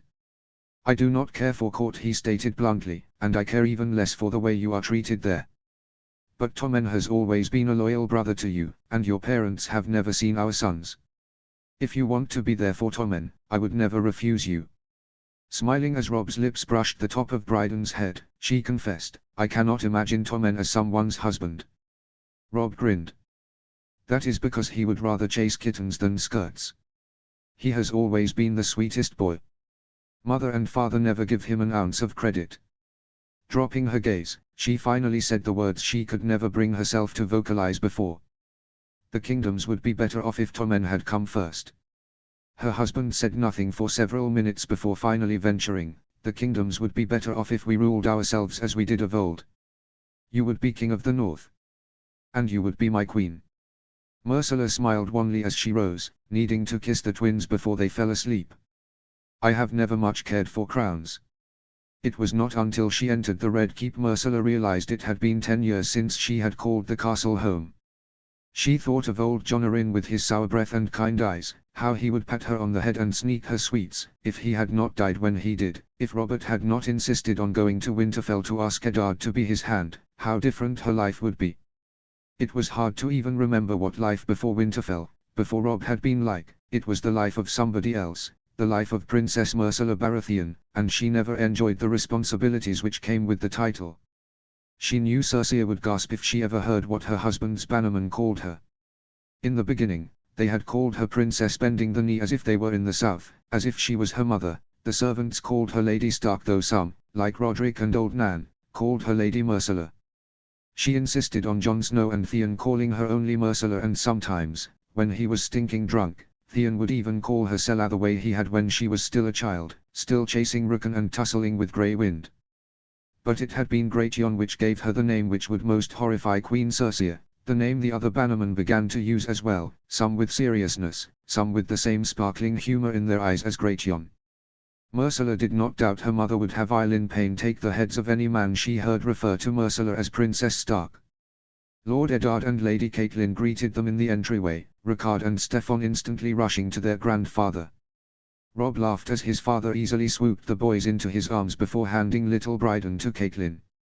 Her good parents, Rickon and Bran, visited Winterfell when she was still large with Brynden, her boys loving the attention bestowed upon them, and it made Myrcella ache with happiness at how well loved her children were, how kind Lord Eddard and Lady Catelyn were. After Brynden's birth, when Robb wrote them to tell of the birth and how he was a dwarf, Myrcella cried upon receiving a letter from Lord Eddard, the first he had ever sent her. She could admit she was still intimidated by her good father, the Stark she knew the least, and she was never quite sure what Eddard Stark thought of her. But the letter, his congratulations on Brynden's birth as well as his certainty that he would wear the Stark name well, had soothed her battered heart, especially after receiving her mother's short missive offering her condolences. "Oh, he is beautiful," Myrcella Catelyn said as she smiled upon Brynden's serene face. "I must say, you and my son make wonderful children." "We do what we can," Robb quipped with a grin, his arm slipping around Myrcella's waist. Eddard explained that most of the kingdom was coming for Tommen's wedding, and Myrcella could tell from the pinched expression on his face he thought the large celebration wasteful.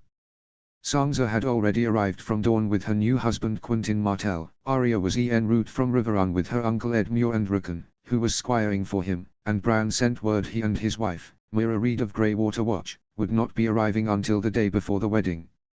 As Myrcella listened, she felt her stomach roll unpleasantly, nausea rising in her throat, and she quickly choked it back, not wanting to appear ill when they were presented to her parents. The trip had left her stomach queasy, and she suspected it was a result of the food at the last inn they stayed in. Her family sat in the solarium, King Robert at the head of the table, his stomach hanging between his legs, Queen Cersei standing near a window gazing at nothing. Myrcella quickly saw they were keeping company with Jaime, Tyrion, her uncle Renly, her grandfather Tywine, and Lord Baelish. She breathed a silent sigh of relief Joffrey was not amongst them. Genuine surprise filled Myrcella as her father heaved to his feet, thundering, "Well, Ned, let me see my grandsons." Her boys were not shy by any means, but she could see a moment's hesitation in their blue eyes before Rickard, always the bolder of the two, stepped forward, Steffon following as always. As Robert kneeled, Sir Barristan having to help him down, he demanded in the playful voice Myrcella heard so rarely during childhood, "Now which of you is Rickard and which of you is Steffon?" "I am Rickard Stark of Winterfell," her eldest pronounced, sounding so much older than his 4 years. Robert grinned as he said, "Then that must make you Steffon Stark of Winterfell." Steffon nodded obediently before scrunching up his face. Finally he asked, "Are you really the king?" "Of course he's the king," Rickard answered before Robert could even open his mouth. "He's got knights." Robert roared with laughter as he wrapped his arms around the boys, squeezing them tightly to him before pointing to Cersei. "Now go say hello to your grandmother." Myrcella watched with anxious eyes as her older sons approached her mother, who stood still with a bland smile on her face. They introduced themselves properly. It had tried Myrcella's patience to no end trying to teach them their courtesies, and Cersei patted them both on their cheeks, the closest approximation to affection she ever seemed to manage. "You are pretty like my mother," Rickard offered. Cersei's smile wavered for a moment before thanking him. As Sir Barristan and Eddard helped Robert back to his feet, Cersei pointed to Brynden, now awake and alert, taking in his surroundings with wide, Lannister eyes. "I presume that is your imp." "Don't call him that," Steffon instantly ordered. "His name is Brynden," Rickard chimed in. Myrcella felt her blood turn to ice as Cersei glared at her sons and Robb snapped their names. Though she knew he was not angry at them for defending their brother, Robb was adamant about Rickard and Steffon treating Brynden as equally as they treated each other, and, Steffon especially, took the lectures to heart. As the twins slunk towards their father, knowing they were in trouble, Robert roared with laughter, though not nearly as hard as Tyrion and Jaime. Cersei's face soured even further before she flatly stated, "I have had gowns made for you, you will find them in your chambers. If you will excuse me, I have arrangements to see to." While Robert asked Robb questions about hunting and the new sword which hung on his hip, Myrcella tried not to feel the sharp rejection of her father not even bothering to ask to hold Brynden. And then Jaime came to her side, smiling at Brynden, stroking his cheek with one gloved finger, and instantly Brynden reached for him. "May I?" Without hesitation, she shifted Brynden into his arms, Jaime's smile only widening as his nephew's tiny hand grabbed at his chin. A strong grip. Stronger than his brother's, I'd wager. She tried desperately to blink back tears as love for her uncle swelled within her. "He seems to grasp everything faster than his brothers." "Of course he does," Tyrion said mildly, tugging on Jaime's cloak to get him to bend so he could look at his newest nephew. "Everyone knows dwarfs are smarter than their better-looking, taller brothers." "So you keep telling us," Jaime chuckled, passing Brynden into Tyrion's stunted arms, the perfect size to securely hold her son. Rising upright, Jaime brushed a kiss against Myrcella's cheek and declared, "Motherhood agrees with you, my dear." Sometimes Myrcella wondered if it made her a disloyal daughter to wish Sir Jaime Lannister was her father instead of King Robert Baratheon. She was certain she was a disloyal daughter for praying to the gods, old and new, that Cersei Lannister was not her mother. The look Robb gave her when she came to dinner in one of her newly commissioned gowns set her blood afire. In the beginning of their marriage, Myrcella worried there was something wrong with her for desiring her husband as strongly as she did. There were times it took as little as a glance or a stray touch, and she could feel her skin become more sensitive, feel her breasts swell and the triangle between her thighs dampen. Once, after the twins were born, she confessed her shame to Rob, and Myrcella could still feel his body vibrating with laughter as he assured her there was nothing wrong with her.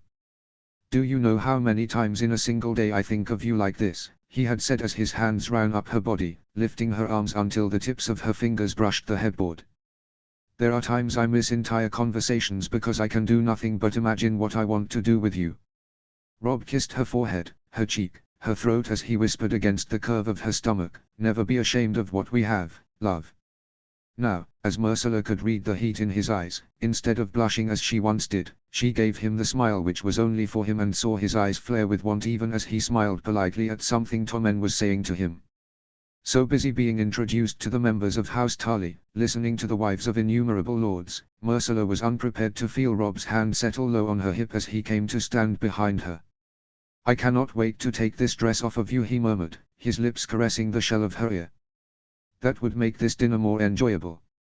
His laughter was soft, his chest pressed solidly against her back, and Myrcella subtly shifted her weight, resting her body against his. Rob's fingers briefly bit into her hip before he asked, "Are you trying to torture me?" "If I were trying to torture you, I would send you to speak to Lord Tarly. He's even more insufferable than Lord Baelish. Our bannerman will be here soon. At the very least, you will have Daisy Mormont to speak with. And I have heard good words about Bran's wife." Catching sight of Joffrey across the hall, she asked, "Have you seen Margaery?" "Sir Loras said their grandmother has come to court. They call her the Queen of Thorns. I imagine she's with her." Myrcella watched as Elaine Tarly curtsied to Cersei, her terror palpable even from so far away. From their brief introductions, Myrcella gathered Elaine, the youngest of the Tarly girls, was pleasant enough, though no beauty. There was something kind in her plump face. "What do you think of the bride?" "I think she is a good match for Tommen." Lowering his voice, he added, "He asked if he could speak to me in private after dinner." He did. She knew Tommen had a bit of hero worship when it came to Rob, who never laughed at him the way Joffrey did, but her brother rarely engaged her husband, his inherent shyness choking out his voice. Coming to stand in front of her, his face bright with humor, Rob divulged, "He wants to know how you lie with a woman." Myrcella could not help but chuckle. Given the tone of Tommen's letter, she knew he was terrified of this marriage, but it had never occurred to her that his fear came from the bedding. "Be kind." Rob grinned. "That was to be my advice." As they sat for the pre-wedding feast, her father giving a speech praising Hornhill and the Tarlys, Myrcella felt as if the world was beginning to tilt slightly. She grasped the edge of the table, trying to steady herself. Across the table Sansa frowned in concern. Myrcella was certain it was only a passing trouble until the roasted pig was set before her. Immediately the smell overwhelmed her, foul and cloying, and Myrcella could feel the contents of her stomach rising. Moving faster than she had since she was a child, she rushed from the dining hall, barely breaching the doors before she began to vomit violently, dropping to her knees with the force of her body's contractions. Myrcella was vaguely aware of someone gathering her hair back, a soothing hand on her back, and then Rob was there, helping her to her feet, holding her swaying body steady as Lady Catelyn offered her a handkerchief to wipe her mouth. "I am so sorry." "It is what servants are for," Catelyn interrupted with a kind smile. "You should have told me you were ill," Rob said as he brushed a curl away from her forehead. "I thought it would pass." Brushing the dirt from her new gown, Myrcella was about to insist on returning to the dinner when her nausea rose again, forcing her to press a hand against her lips. "I will take Myrcella to your chambers," Catelyn offered. "You must return to the feast or else the Queen will be furious. When they ask, tell them Princess Myrcella has fallen ill." Rob looked as if he wanted to protest, but Myrcella pressed a hand to his heart, a silent assurance it was fine. As he returned to the hall, Lady Catelyn held her arm, helping her up the many stairs to her chamber. By the time they reached the room, Myrcella gratefully sank onto the bed, shedding her slippers and laying back against the pillows. Catelyn poured a glass of water from the pitcher, pressing it into Myrcella's hand. "It was the pig, wasn't it?" "What?" Perching on the edge of the bed, Catelyn divulged, "When I was pregnant with Arya, I could not stand the smell of pig or olives. If there was even the slightest hint of it in the air, I could hardly make it to the privy." The meaning of her words sinking it, Myrcella shook her head. "No, it is not. I cannot have mother's stomach." Brynden is still on the teat. As was Arya when I started to swell with Bran, as were you when your mother conceived Tommen. Setting the now empty cup of water on the bedside table, Catelyn offered, Maester Stillowin is a good man, but a woman's body still seems to be a mystery to the Citadel. Myrcella touched her stomach, a bit of a smile playing at her lips. And then the implications of what a pregnancy in King's Landing meant. I will not be able to return to Winterfell until after the baby is born. The King's Road in winter is no place for a woman with a swelling belly, Catelyn agreed. I do not like it here, Myrcella confessed, tears welling in her eyes. I do not want to stay. Catelyn took her hand, held it tightly. I will tell you a secret, good daughter, no one likes it here. When Robb finally returned to their room, Myrcella lifted her head from the pillow. His eyes fell on her shift and he mock complained, I wanted to take that dress off of you.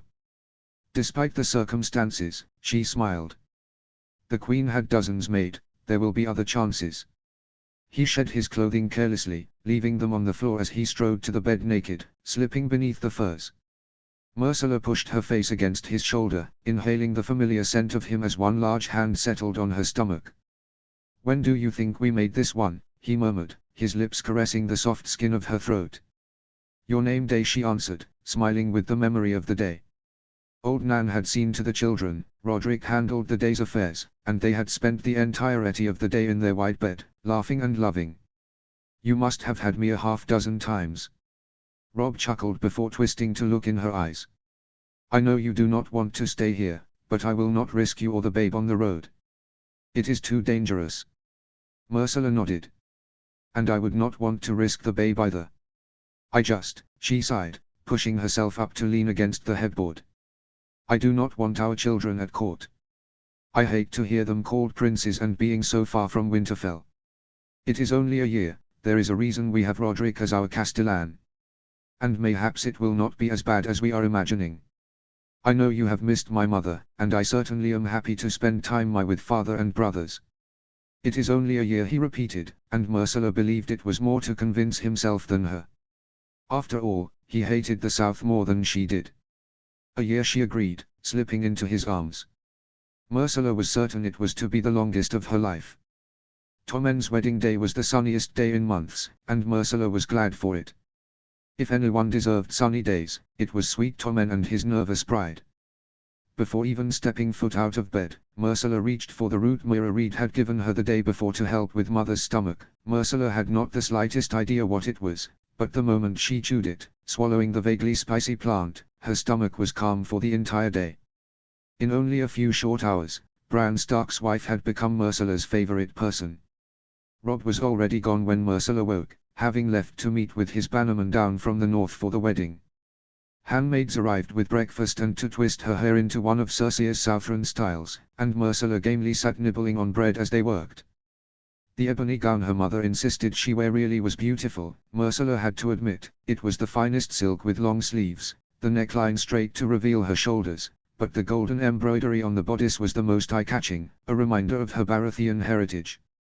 Though her mother insisted the dress did not require extra adornments, Myrcella still fastened the pearl and obsidian necklace Robb gifted her after Brynden's birth around her neck. As the maids laced the dress, Myrcella caught her reflection in the heavy, gilded mirror, and her breath caught. She looked like a queen, which is what she suspected Cersei wanted to prevent. Myrcella had not seen her mother in 2 days, not since their latest discussion. When her mother invited her to break her fast in her apartments, Myrcella still felt that stir of hopefulness she thought died in childhood. But before the food was even placed in front of them, the Queen of Westeros declared, "This child should be your last." Excuse me. Though you like to pretend otherwise, you are still a princess, still a Lannister. Ladies of your standing do not have litters of children. 3 is enough, but I will forgive you this one to make up for the imp. Brynden. Cersei ignored her. The older of your twins will be Lord of Winterfell one day, but, as Margaery Tyrell does not have your knack for conception, Joffrey could name the younger as his heir. And, God's willing, if this child is a girl, we can marry her. No. Cersei froze. I do not understand why you strive to be so impertinent. I do not want my son on the Iron Throne, and I want him with Joffrey even less. You are speaking of your future king. And I will gladly have Eileen Payne take my head before I give my child to that king. Even as her handmaids finished with her laces, Myrcella could recall with perfect clarity the expression of rage on her mother's face before she was ordered out of the Queen's apartments. When she recounted the conversation to Lady Catelyn, her good mother's face had darkened before warning, "Mother or not, Cersei Lannister is not a woman to toil with, Myrcella. She plays the Game of Thrones for blood. And I will do the same to keep my blood safe," Myrcella thought as she moved to join the royal family for the procession to the Great September of Baelor. Under ordinary circumstances, the assembly would have been strange: King Robert and Queen Cersei, Joffrey and Margaery, Renly Baratheon, her cousin Shireen, and the solemn-faced Tarlis. Her Lannister uncles were there as well, with grandfather Tywin and a few of the council, but they would not be in the royal procession. As she entered the room with Sir Aris, she prayed for Robb to be swift with his men, to rescue her from the forced conversation with her family. Margaery saw her first and audibly gasped. "Oh, Myrcella, you look beautiful." Though nearly 9 and 10, she had never quite learned how to accept praises of her beauty without blushing, especially once the eyes of the room turned upon her. "You are kind to say so, but I am sure I pale in comparison to you." When Uncle Renly paid her the same compliment, Myrcella could not help but look at Shireen, disfigured from the grayscale, and felt an overwhelming wave of pity for the cousin she did not know. It was what inspired her to say, "Shireen, your gown is wonderful. I love that color." From the way she reacted, Myrcella assumed no one had spoken directly to her Uncle Stannis's only child since her arrival from Dragonstone earlier in the week. "Thank you, Princess Myrcella. We are cousins. I insist you call me Myrcella." "But she will answer to Princess of the Wolves," Joffrey piped up, his voice already thickened from honeyed wine. "Why, she loves the wolves so much, she's having a litter of their pups." He snorted. "Though, really, that last one is clearly the runt." "Stung," she snapped without thinking, "I suppose it is easy to mock the sons of others when you do not have any of your own." As Joffrey's face darkened, she continued, "And, runt or not, he is still as much a prince as you and deserves to be spoken of with respect." "A prince as much as me? I am the son of the king, not some northern savage who fucks wolves." Never in her life had Myrcella struck someone. Even when the children were at their worst, she could not bring herself to raise a hand, to inflict pain, and, yet, before she could even think of the consequences, she had smacked Joffrey so soundly across the face, his teeth made an audible click as his head jerked to the side, drawing the attention of everyone in the room. Shaking off his shock, Joffrey stepped forward, his hand rising to return the blow, when Tywin Lannister stepped between them, his right hand pressing against Joffrey's chest.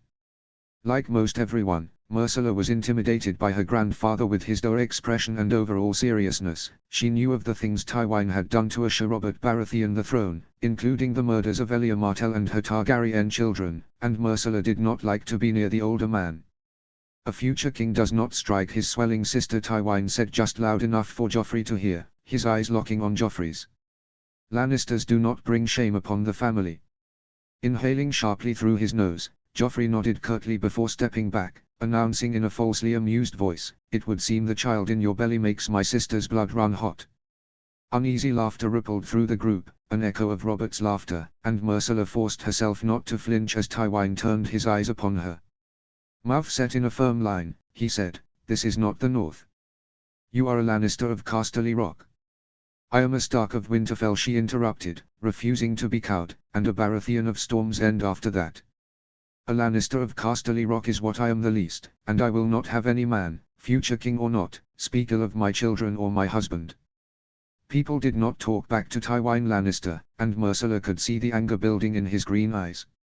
"You forget yourself." "I know myself," she corrected, her voice deceptively calm. When Tywin walked away, Tyrion came to stand beside her, pressing a goblet of wine into her shaking hand. "They are not like to forget that. The North will remember as well." Tyrion's mismatched eyes studied her for a long moment before declaring, "They have underestimated you." Myrcella knew he meant it as a compliment, but she could hear the warning underneath. "Now they remember you exist." It was during the dancing Joffrey tried to get his revenge. Myrcella knew it would be coming, her slap having embarrassed him, but she had not expected it to come so quickly, to be done in front of everyone. She should have remembered Joffrey had no patience, especially when it came to cruelty. The music was loud in the great hall as a slow, polite song from the Vale turned into the quick drumming which signaled one of the northern dances.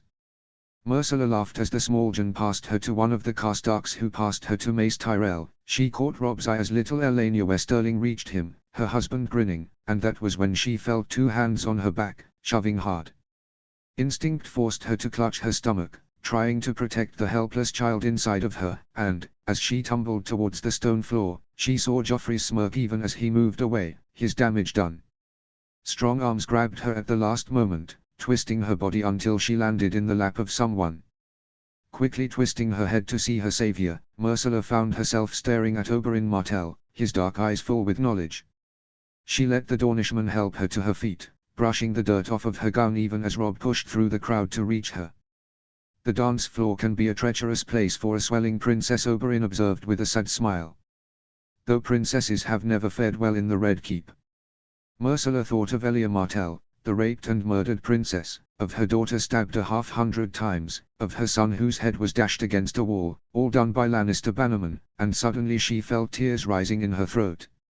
I seemed to have forgotten that. Robb clasped her tightly against his chest when he reached her, his hand ghosting over her middle. Are you all right? I am fine, thanks to Prince Oberyn. Turning to face the Red Viper of Dawn, Robb extended his hand, which Oberyn took. Winterfell is in your debt. Consider it an act of friendship. His eyes darkening meaningfully, he added, it would be good to have friends in the north. And friends you will have, Robb swore, the implications of his words not lost on Myrcella. If the north allied with Dawn, it would make the Iron Throne very nervous, especially with Sansa Stark as Quentyn's bride. Highgarden would stay sworn to Joff as would Casterly Rock, but Uncle Renly holds Storm's End, and he has no love for my brother. Uncle Stannis has Dragonstone, but he would never stand against the rightful heir. But Riverrun is held by Edmure Tully and the Eyrie ruled by Lysa Tully's son. Why, if Theon could sway the Iron Islands to our side. Myrcella stopped herself from that line of thinking, of plotting treason at her own brother's wedding feast. It was dangerous to imagine such things, more dangerous still to do so when trapped in King's Landing for the next year. Joffrey would sit the throne, and he would forget about her in the north. It was what Myrcella had to tell herself so as not to put her idle thoughts into action. Chapter 3, The Kingmaker. Chapter text. The babe inside her had quickened when Myrcella heard the name Daenerys Targaryen for the first time. Her father was shouting, but then he always seemed to be shouting.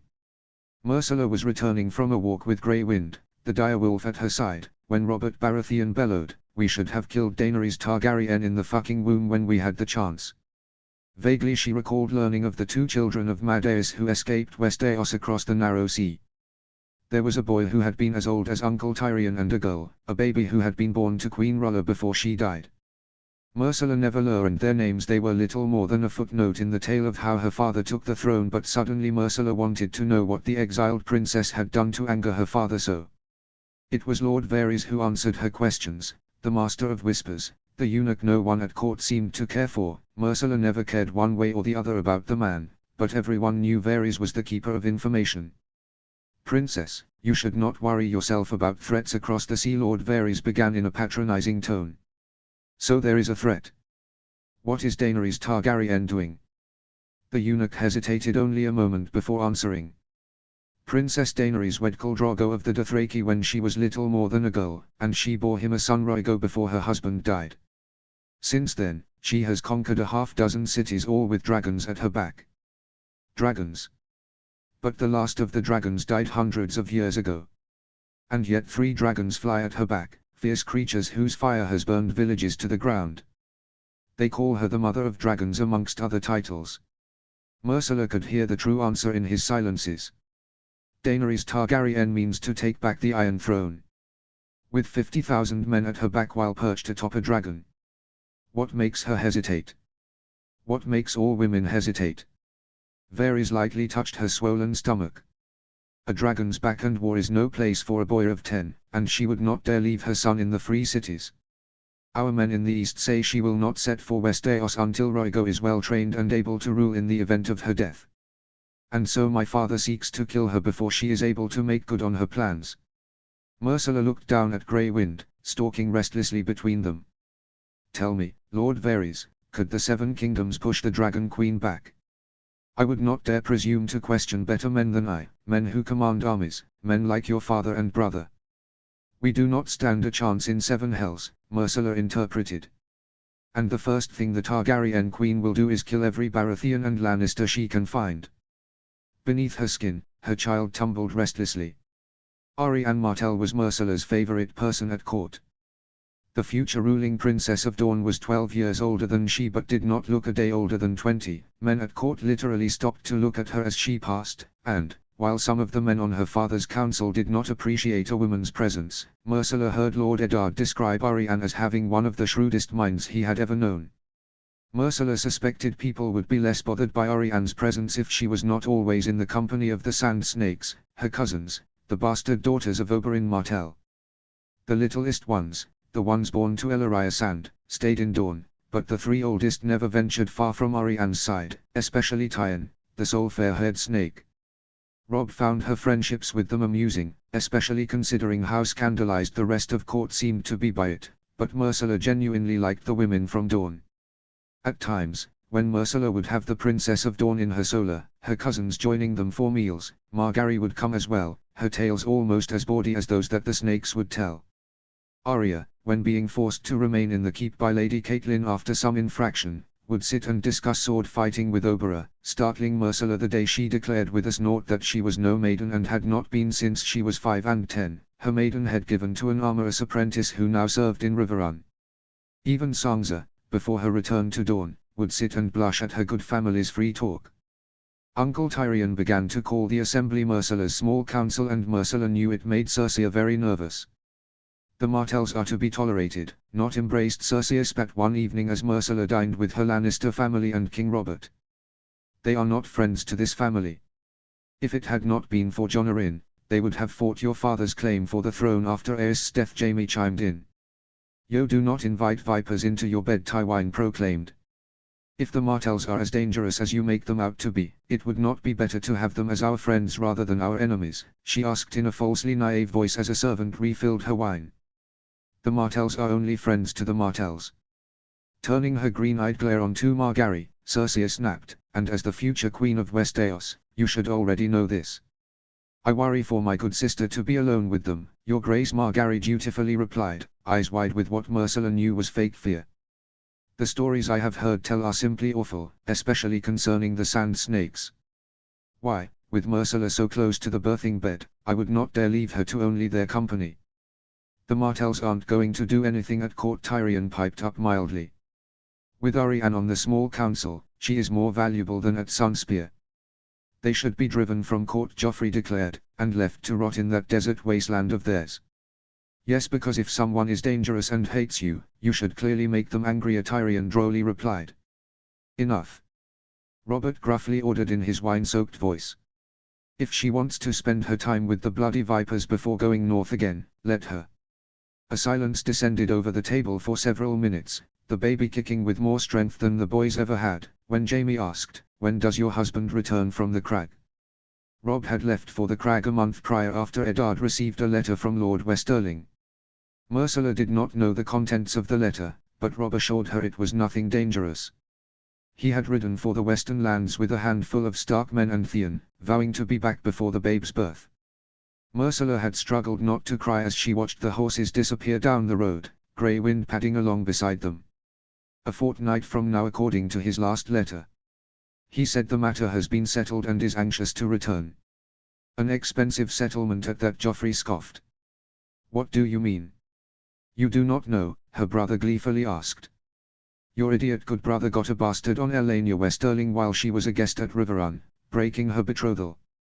No decent man will marry her now, and Lord Westerling wanted payment.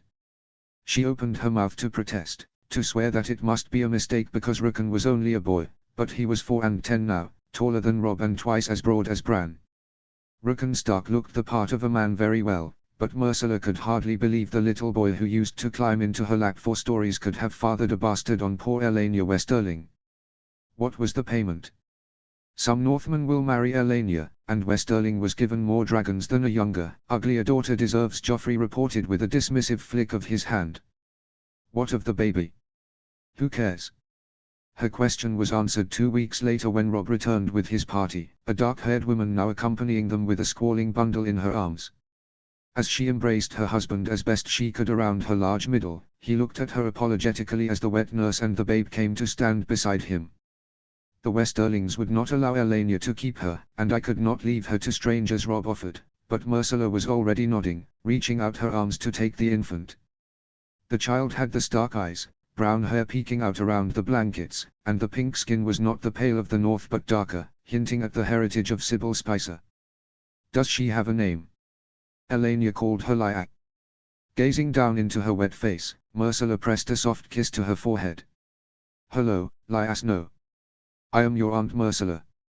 6 weeks later, Joanna Stark joined Lyak Snow in the cradle. It was the last meeting of her small council when Myrcella finally brought herself to ask the question which had been weighing on her mind for the past few months.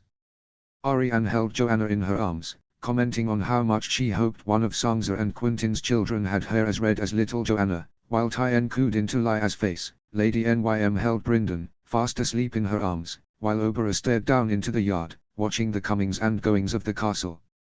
When Daenerys Targaryen lands, Dawn will declare for her, won't you? All of her companions froze for a moment before Arianne looked up from Joanna, shifting the baby to hold more comfortably. This was my Aunt Elia's Sola once. I sat here and held my royal cousins as I hold your daughter now. Arianne. When Amory Lorque ended Rhaenys's life with his sword, she was no bigger than your twins. And when Gregor Clegane dashed Aegon's head against a wall, he was hardly bigger than your girls. Tywin Lannister wrapped their bodies in a crimson cloak to better hide the blood, and do you know what King Robert called them? Dragon spawn, she answered, not waiting for Myrcella's reply. And the only man to ever tell him it was wrong was Eddard Stark, whom he sent away until his beloved Lyanna died in the Tower of Joy. So tell me, Myrcella, who would you declare for? You are already speaking with Daenerys, Myrcella guessed. It was Tyenn who answered. Her son Rhaegar will marry our youngest sister. Has anyone else pledged their loyalty? Asha Greyjoy of the Iron Islands. She has committed her fleet in exchange for the promise of being the Queen of the Seastone Chair, independent of the Iron Throne. Myrcella had met Asha Greyjoy only once, after Balon Greyjoy died. After Victorian and Euron Crowseye killed each other in a bid to take the chair, Asha came to Winterfell after taking the chair for herself. Theon did not much care for his older sister, but Myrcella remembered thinking how brave she seemed. Daenerys is a reasonable queen, Arianne continued. She will not kill anyone who bends the knee, and she certainly will not kill children. You and your children will be safe. I am the daughter of Baratheon and Lannister married to a Stark. How could I be anything but unsafe? If you are smart, she would give you the north. Myrcella turned to face Oberyn, usually so silent but always serious. What? If the young wolf pledged his swords to her in exchange for being the king in the north, she would grant that request. Robb Stark could bring Edmure Tully and Robert Arryn, and the tens of thousands of men with them. My husband is an honorable man, as is his father. They will never take up arms against the Baratheons, not for a Targaryen. Robert Baratheon is an old man with ill health, Lady Nym declared. If he is still breathing when the dragon lands, his throat will be opened as easily as the Mad King's was. But Joffrey is no Baratheon, Tyenn interrupted. Tyenn. Arianne hissed, minutely shaking her head. Myrcella's blood ran cold in her veins. What are you saying? The angelic-faced girl stated plainly, I've seen several of King Robert's natural children, including that armorer who warms Arya Stark's bed, and every one of them has the Baratheon look. But you and your brothers, all you are is Lannister. It was a terrible thing for all the pieces of every puzzle to come together at once, and Myrcella felt as if the world was starting to rock back and forth. She managed to stand, sickness rising in her throat. Her lunch found its way into a wash basin. Passing Joanna into Oberyn's muscled arms, Arianne crossed to rest a hand against Myrcella's back. No one wants to see Joffrey Baratheon on the Iron Throne with your mother and grandfather whispering in his ears. And Eddard Stark is an honorable man, but he is also a man who loves the North and would not want to see it fall into Targaryen hands.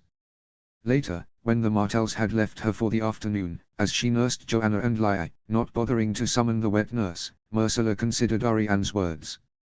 Either Joffrey or Daenerys was going to sit the Iron Throne, and Myrcella knew what Joffrey was capable of doing.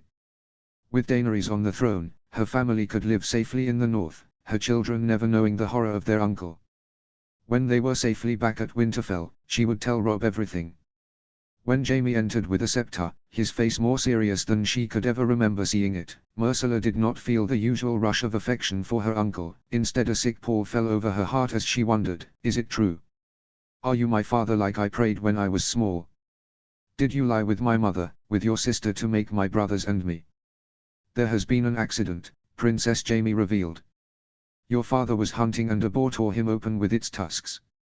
Grand Maester Pycelle is tending him now, but there has been much damage. He is asking for you. Shakily rising, Myrcella nodded, allowing Jaime to steady her with his arm as he walked her towards the king's bedchamber. As they walked, Myrcella found herself asking, do you ever regret what you did to the Mad King? Jaime was quiet for a moment before confessing, I regret I did not do it sooner. Her hand on the door handle, Myrcella met her uncle's gaze unwaveringly. I cannot think of anything scarier than a madman on the Iron Throne. To his credit, Jaime did not look away. That is why I am here, sweet girl. The smell of the room nearly knocked her back as she entered, and Myrcella instantly knew this was the scent of death. Her father was awake in his bed, his massive belly bandaged, blankets covering him to the waist. Cersei, Eddard, Joffrey, and Tommen were already in the room, and she could see tears on Tommen's round face, the only visible show of emotion from anyone. You forget the way to her rooms, Kingslayer. Robert gruffly snapped as she stepped towards his bed. Not waiting for a reply, he ordered, Simia, girl. Obedient as ever, Myrcella went to her father's bedside, bracing herself to withstand the stench of his opened stomach. His hand clumsily grabbed at her wrist, tugging her to sit on the mattress before turning to the assembly of people. Leave us. Your Highness. I said leave us, he repeated as loudly as he could, cutting off the rest of Cersei's words. Once alone, Robert awkwardly patted Myrcella's cheek as if she was still a child. You are a good girl. Better than your mother and better than me. He smiled wryly. If only you had been a boy. I believe Robb prefers me as a woman, she tried to jape, earning a weak chuckle. It was a good match. Your mother wanted to marry you to some bastard in Lannisport, send you back to the Rock, but I knew Robb Stark would treat you right. His eyes heavy from the milk of the poppy, he mused, he treats you the way I'd have treated Lyanna. Father. You're all Baratheon, the dying king announced, pride in his voice. The Baratheons and Starks, they were meant to be united. Myrcella did not know why the secret fell from her lips, but she felt so guilty. Here her father was finally acknowledging her, and she was not even his child. She needed him to know his belief was being fulfilled. Arya is in love with one of your natural sons. He is an armor and knight at Riverrun, and I have heard it said he is the spitting image of you when you were young. Gendry Robert chuckled. I should legitimize him before I die. Cersei would love that. You should, Myrcella encouraged. I will call Lord Eddard and he will take your last words. You must do some good before Joffrey fucks the kingdoms to 7 hells. Robert waved his hand. Get Ned. Have him take a dying king's last words. When Lord Eddard read the last pronouncements of King Robert Baratheon, Sir Gendry Waters of Riverrun, Maya Stone of the Vale, and Edric Storm of Storm's End were legitimized, a half-dozen men Myrcella had never heard of were pardoned, and Joffrey Baratheon, the first of his name, was declared the King of the 7 Kingdoms. Gods help us all, Tyrion whispered from his place beside Myrcella. The day before Joffrey's coronation, Lady Catelyn left King's Landing with Myrcella's children and a dozen Stark knights. Myrcella did not tell the boys where they were going as they were taken to the ship which would carry them north, only promising that they would be together again soon. Stefan and Ricard solemnly swore to behave for their grandmother, both eager to see Arya and Rickon again at Riverrun, and Brynden promised he would play with his sisters. Myrcella felt tears start to rise as she kissed the top of Joanna's auburn head before passing her to the wet nurse. A single tear rolled down her cheek as she did the same for Lia, but Myrcella quickly wiped it away. Are you certain you will not join us? My presence is ordered today. I will feel better when they are far from here. Catelyn nodded. Ned says it will get worse with Robert gone. Rob agreed this is the best way. By the time you reach Riverrun, Bran will join you to take you to Greywater Watch. You will stay with the Reeds until we are free of here. Myrcella. My brother is going to announce Ricard is his heir, and he will want to keep him here. You must be in the neck by then. And we will be, Catelyn assured her before pulling her into a tight embrace. Be safe, my dear, and bring my boys home to me. I will. Myrcella remained on the docks with Grey Wind until the ship disappeared over the horizon, and only then did she allow her tears to start. The 7th day of Joffrey's reign, Eddard was dismissed as Hand of the King and replaced with Tywin Lannister. Arianne Martell was removed from the small council, replaced by some lord from the west, and Sir Barristan's white cloak was taken from him, replaced by Sandor Clegane, Jaime Lannister becoming the commander of the Kingsguard. This is not right, Myrcella murmured as Sir Barristan threw his sword at Joffrey's feet, marching from the throne room with more pride than any man. The Kingsguard is for life. Robb said nothing, his hand slipping into hers, squeezing it tightly. That is all for today, Joffrey announced, slipping the crown from his head, and the throne room emptied out until only her family remained. Pulling away from Robb, Myrcella moved to stand before the throne, her voice as deferential as she could make it as she said, Your Grace, I have come to ask your leave for myself and my good family. With your permission, we will return to Winterfell and keep your lands in the north. Joffrey smirked as he rose, barely casting a look towards Margaery, who stood beside the Iron Throne in her own crown. You can go to the Seven Hells for all I care. I prefer my castle to be free of the stench of wolf. Resisting the urge to snap back, Myrcella dropped into a curtsy. Thank you, Your Highness. As Myrcella turned her back, halfway to Robb, Joffrey added, but you shall send your son back to court. Myrcella froze, slowly turning to face her mad brother. I am sorry, my king. You shall send your son back to court, he repeated, the younger of your twins. What is his name? Ricard, she supplied. But surely your grace does not want a boy of barely 5 underfoot. That is a concern for my wife, not for me. Where is the boy? With his uncle. Before you leave, you will send a raven with instructions for whichever Stark has him to bring him to King's Landing. Swallowing hard, forcing her voice to stay level, she replied, I cannot do that, Highness. My son is at Greywater Watch, and ravens cannot find the castle. They say it moves. Face flushing as crimson as his surcoat, he snapped, then I shall send my men for him, but your son will be in the Red Keep. Myrcella remembered the stories Bran had told her of the Crannog men, recalled the tales Meera Reed shared about men who had tried to take the neck, and it took everything inside of her to not laugh in Joffrey's face. If that is what my king desires, then it is what you shall have. Howland Reed will kill any man who dares touch your children, Eddard Stark said once they were in the Tower of the Hand. I am counting on it. Robb looked at her for a moment before smirking. There is a bit more Lannister in you than I thought. The assessment made her flinch.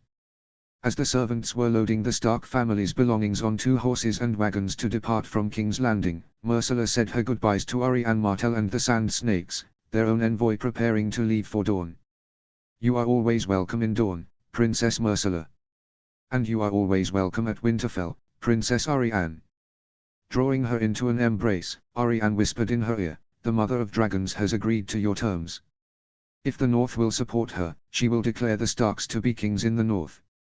She has also agreed to spare Tommen if he will bend the knee. Clutching the Dornish princess even tighter, Myrcella vowed, I will deliver the North. I do not doubt it. Pulling back, Arianne touched Myrcella's pale cheek with fondness. I am glad you are my friend, Myrcella Stark, for I think you would make a very dangerous enemy. As the Martells disappeared, Queen Margaery joined Myrcella on the stone steps, her heavy fur cloak pulled tightly around her. It is a shame to see them go. I quite enjoyed them. They are good friends, Myrcella offered.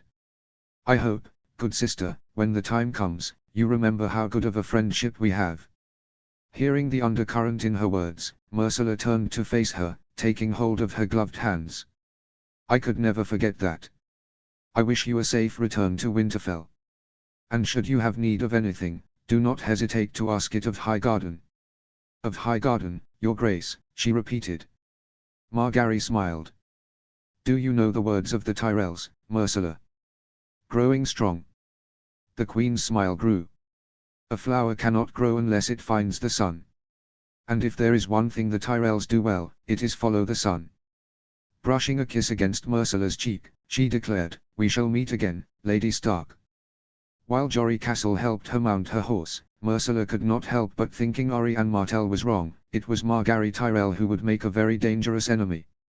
But, of course, no man in Westeros ever worried about having a woman as an enemy. Myrcilla did not breathe until their party reached Riverrun, Edmure Tully and his pretty, young wife greeting them with hot food and wine from the Arbor. Myrcilla's legs nearly gave out on her as she dismounted her horse. It was only Theon's quick hand on her elbow which managed to keep her upright until she caught her balance. "Careful, Selah," he breathed, and Myrcilla had never been so grateful to hear that stupid nickname fall from Theon Greyjoy's lips, proof she was no longer in King's Landing. While the men gratefully ate Lord Edmure's best food, Myrcilla only wanted a bath, a request Lady Roslyn easily fulfilled. By the time the tub was brought to her room and filled with water, steam rising towards the ceiling, Myrcilla was prepared to weep with gratitude, anxious to wash away the sweat and soreness of the ride. She sent away the servants, shed her riding dress and small clothes, and eagerly sank beneath the water, ignoring the sting of pain the temperature brought to her chapped skin. Savoring the warmth of the water, Myrcilla tipped her head back, resting it against the edge of the tub, her eyes drooping shut. She must have fallen asleep, for the next thing she knew, Rob's calloused fingers were running down the curve of her jaw as he knelt beside the tub, a sweet smile on his face. Never has a bath been more enticing. It is a large tub. It was a lie, but it did not stop Rob from stripping off his clothing, climbing over the edge of the tub as Myrcilla carefully curled her body around his, balancing on her knees as she slid into his lap. Rob cupped her face, drawing her in for a long kiss, his fingers tangling in her damp hair. When the kiss broke, Rob rested his forehead against hers and breathed, "I cannot remember the last time we were this close." Myrcilla's heart ached as she recognized the truth in the words. After Joanna's birth, she had to heal for 3 moons, and then the avalanche began with Robert's death and Joffrey's ascendance to the throne. She could barely stand to focus on basic conversation, let alone find the time to be with her husband. The guilt coiled tightly around her body, and she whispered, "I'm sorry." "Don't be." Tilting her head back, his lips soft and moist against her throat, he added, "We're here now. I love you." "I love you," Rob easily replied before sliding his tongue across her collarbone, the rasp of his beard against her tender skin making her shiver. Myrcilla pulled back, capturing his face between her palms and forcing him to meet her gaze. Rob blinked in his surprise, his face becoming as serious as his father's as he waited for her words. "No, I love you more than I ever thought possible. And our children, they are the world to me, and all I want is for us to live peacefully with them at Winterfell. That is all I want as well. You and the children, that is all I want, all I need. Joff will never let us have that." Rob opened his mouth to protest, but she rushed on, "I know my brother, Rob, and I know my mother. She never wanted me to be your wife, and she has never cared for your father. They will take Ricard as his heir, but he will be as much a hostage as Theon was, used to keep our family in check. And one day, when he decides we have wronged him in some way, he will come for Winterfell." Rob's jaw tightened in anger at the idea, a muscle jumping in his cheek. "There will always be a Stark in Winterfell. Not if Joffrey has his way, which he will because he is the king of the 7 kingdoms. Even if I called the banners, the North could not hold the entirety of the kingdoms at bay. You would not be alone." And then Myrcilla told Rob everything, Daenerys Targaryen's plans, the Dornish alliance, Asha Greyjoy's pledge of ships in exchange for the Iron Isles, Daenerys's promise of the North's independence if the North would stand with her against the Iron Throne. By the time she finished, the water had gone tepid, and Rob's face was unreadable. He lifted her from his lap, climbing from the tub and quickly dressing, Myrcilla wrapping herself in a robe as he did so. "Rob. I have to speak to my father," he cut in, shoving his feet back into his boots. "He will need to know. I know you are angry." "Angry?" His entire body stiff with tension, he spat, "You have been plotting treason with Oryane Martell and Daenerys Targaryen. Sansa is in Dorne, due in the birthing bed any day, and, if the Lannisters learn of this, she will be beheaded next to her husband. If your mad brother doesn't take our heads for even considering this, the Dragon Queen will burn us if we do not declare for her. Joffrey will have our heads anyway."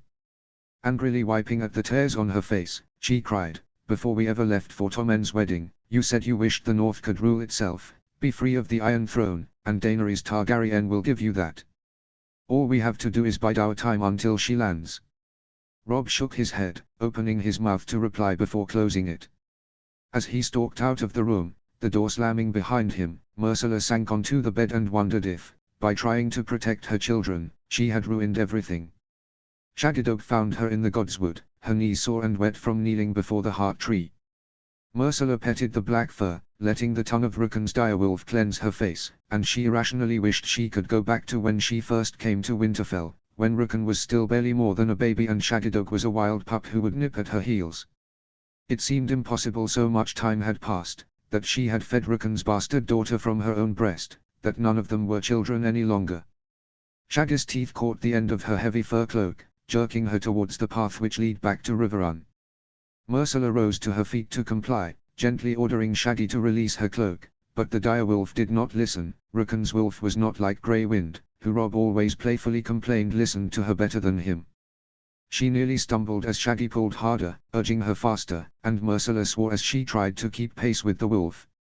When Myrcella stepped into the clearing, Shaggy released her as Grey Wind ran towards them, his teeth bared at the black wolf, stepping protectively between Myrcella and his brother.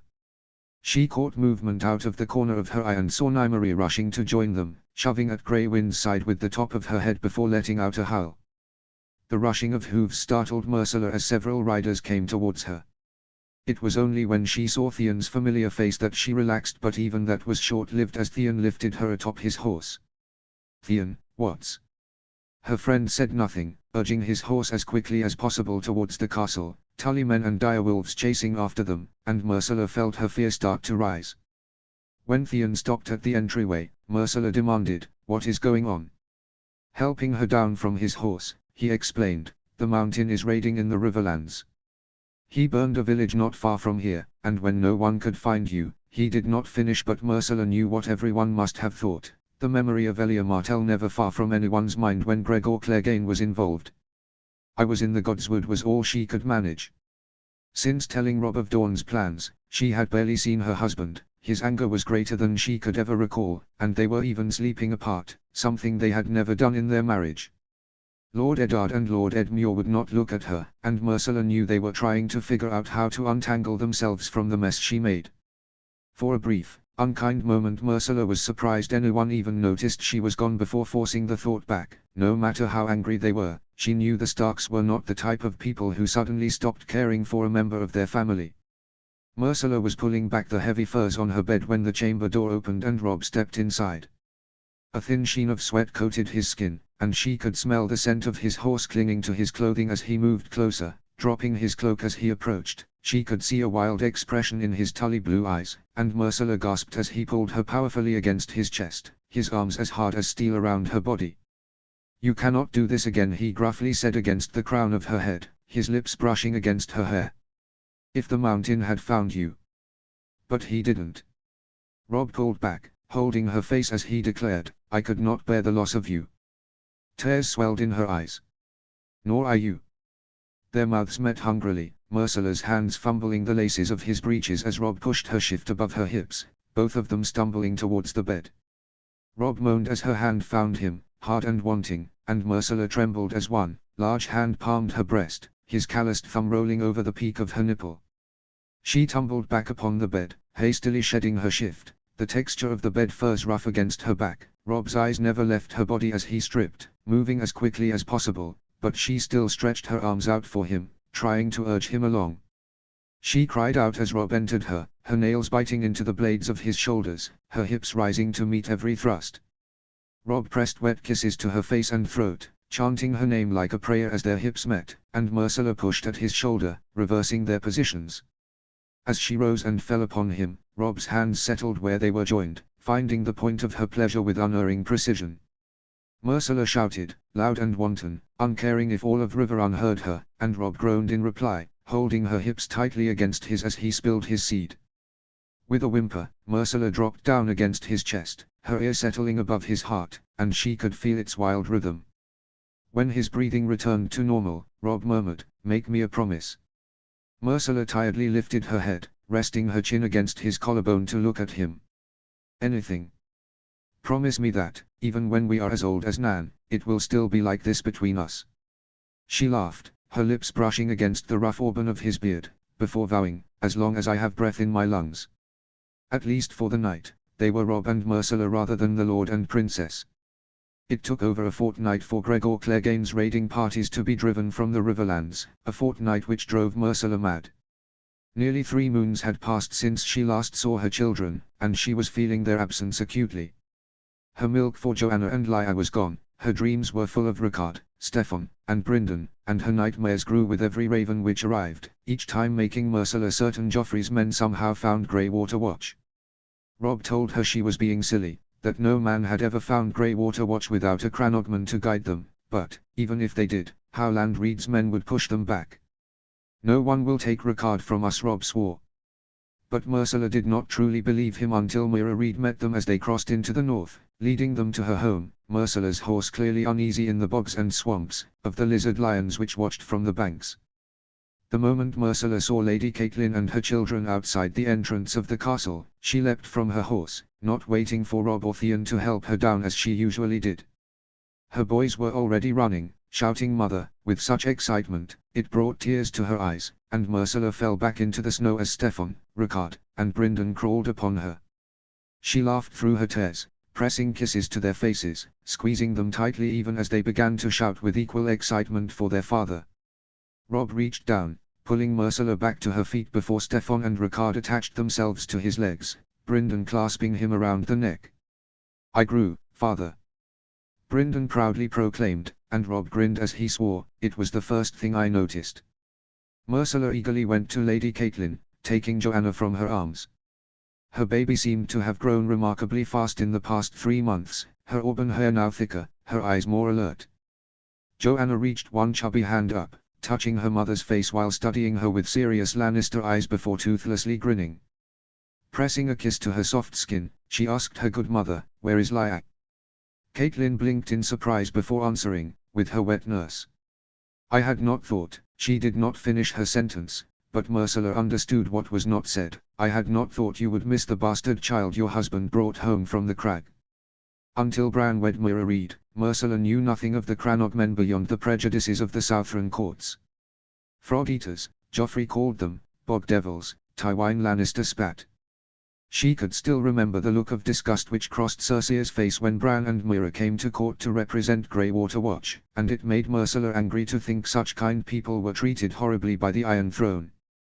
There was no doubt in her mind that Howland Reed would bend the knee to Eddard Stark, especially as she saw the old friends greet each other warmly. She knew the Stark bannermen would bend for Robb.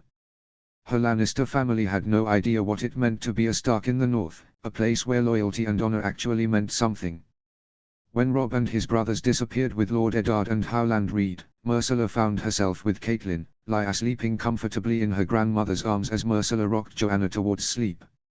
It was only then Catelyn finally broached the topic Myrcella knew would be foremost in her good mother's mind.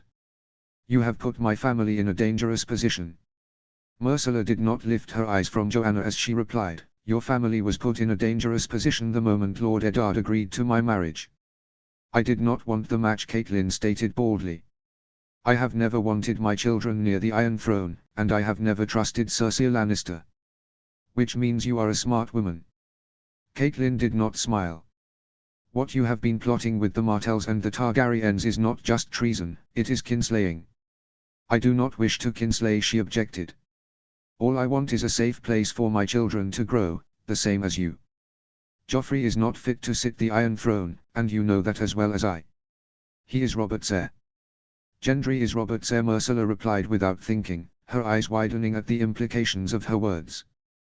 Catelyn froze for only a moment before shifting Lia in her arms, her mouth pressing into a tight line.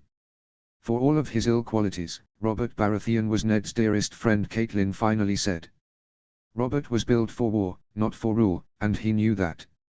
While Robert was better than Aerys, the Baratheons are hardly well loved in the kingdoms. If Rhaegar Targaryen had lived, the world would be a very different place." Catelyn's eyes flashes as she pronounced, "The Mad King murdered Ricard and Brandon Stark, and Rhaegar Targaryen stole Lyanna Stark." You cannot trust a Targaryen. And a Baratheon pretender surrounded by Lannisters. Can you trust him? I trust the Tullys and the Arryns and, above all, the Starks. She sighed.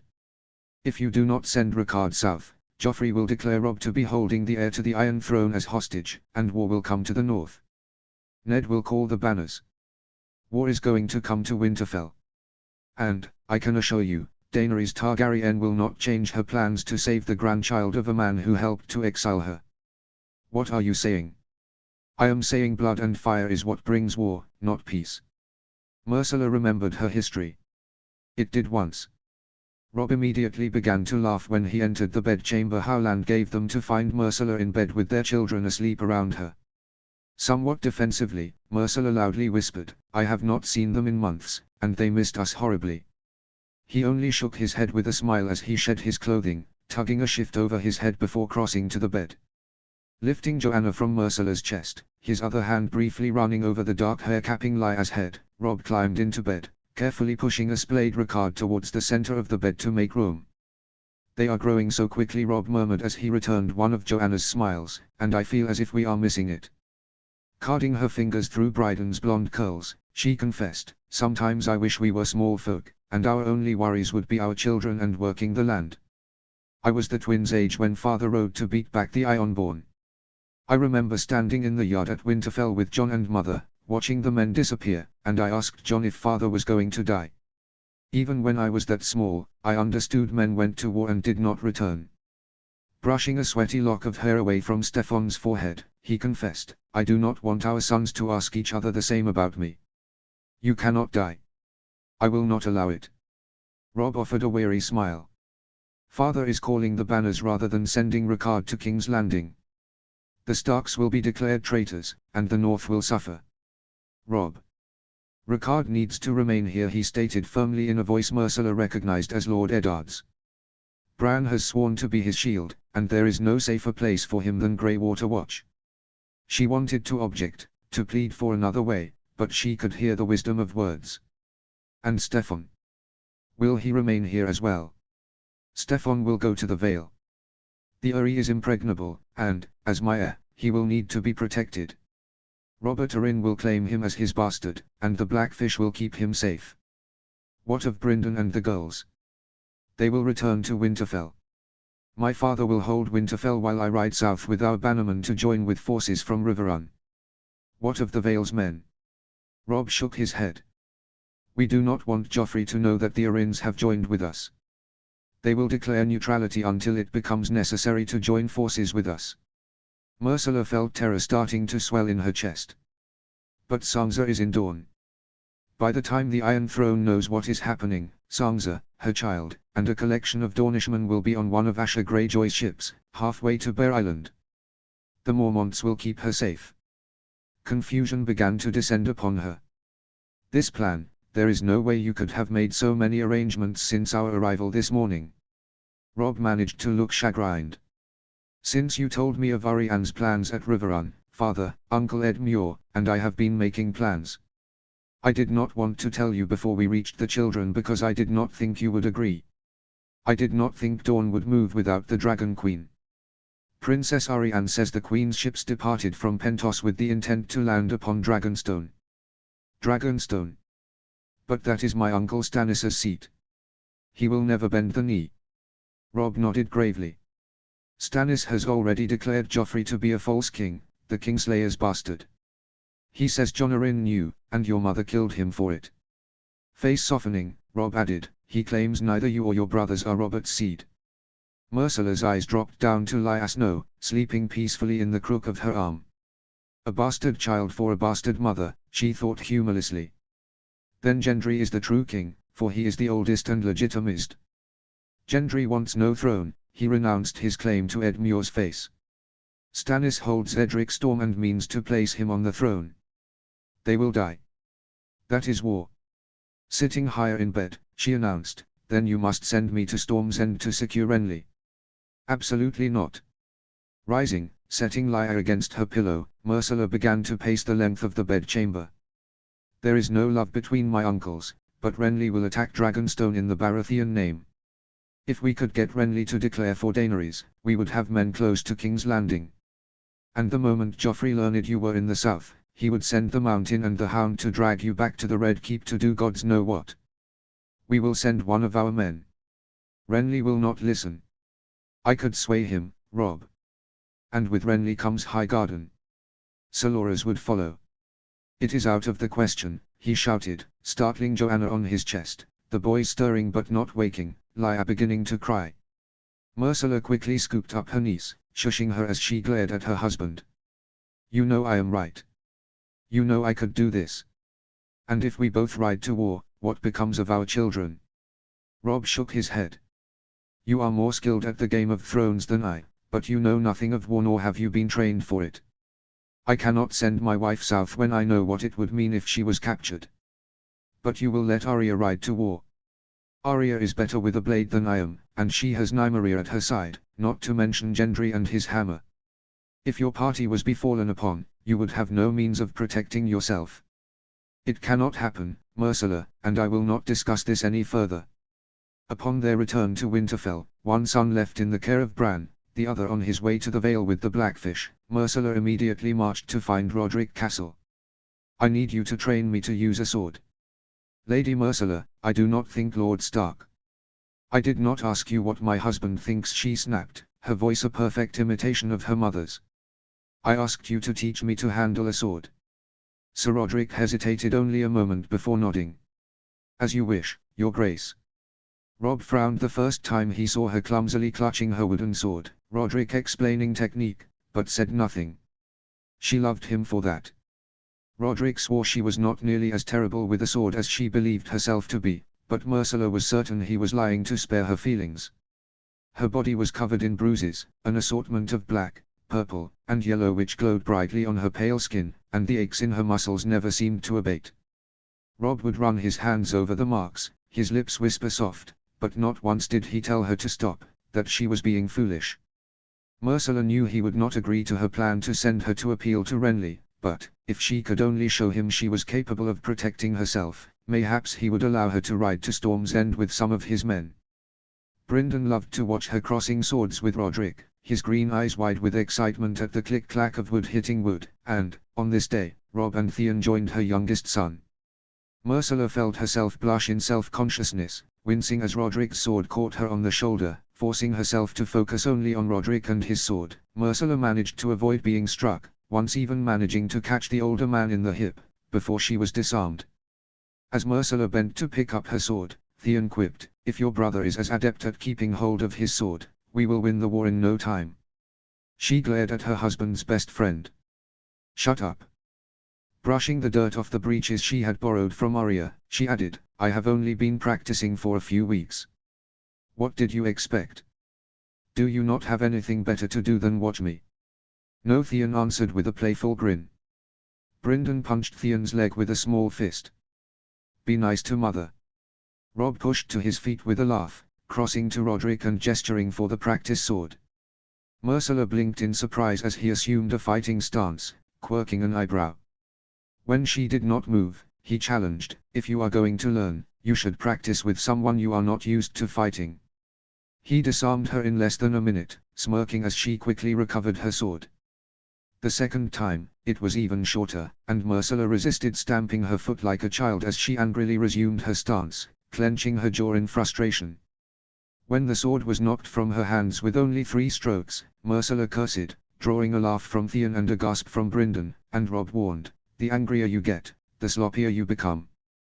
Before coming to Winterfell, she had no temper. Queen Cersei had no patience for little girls with loose tongues, and Joffrey would strike her even when she was not being insolent.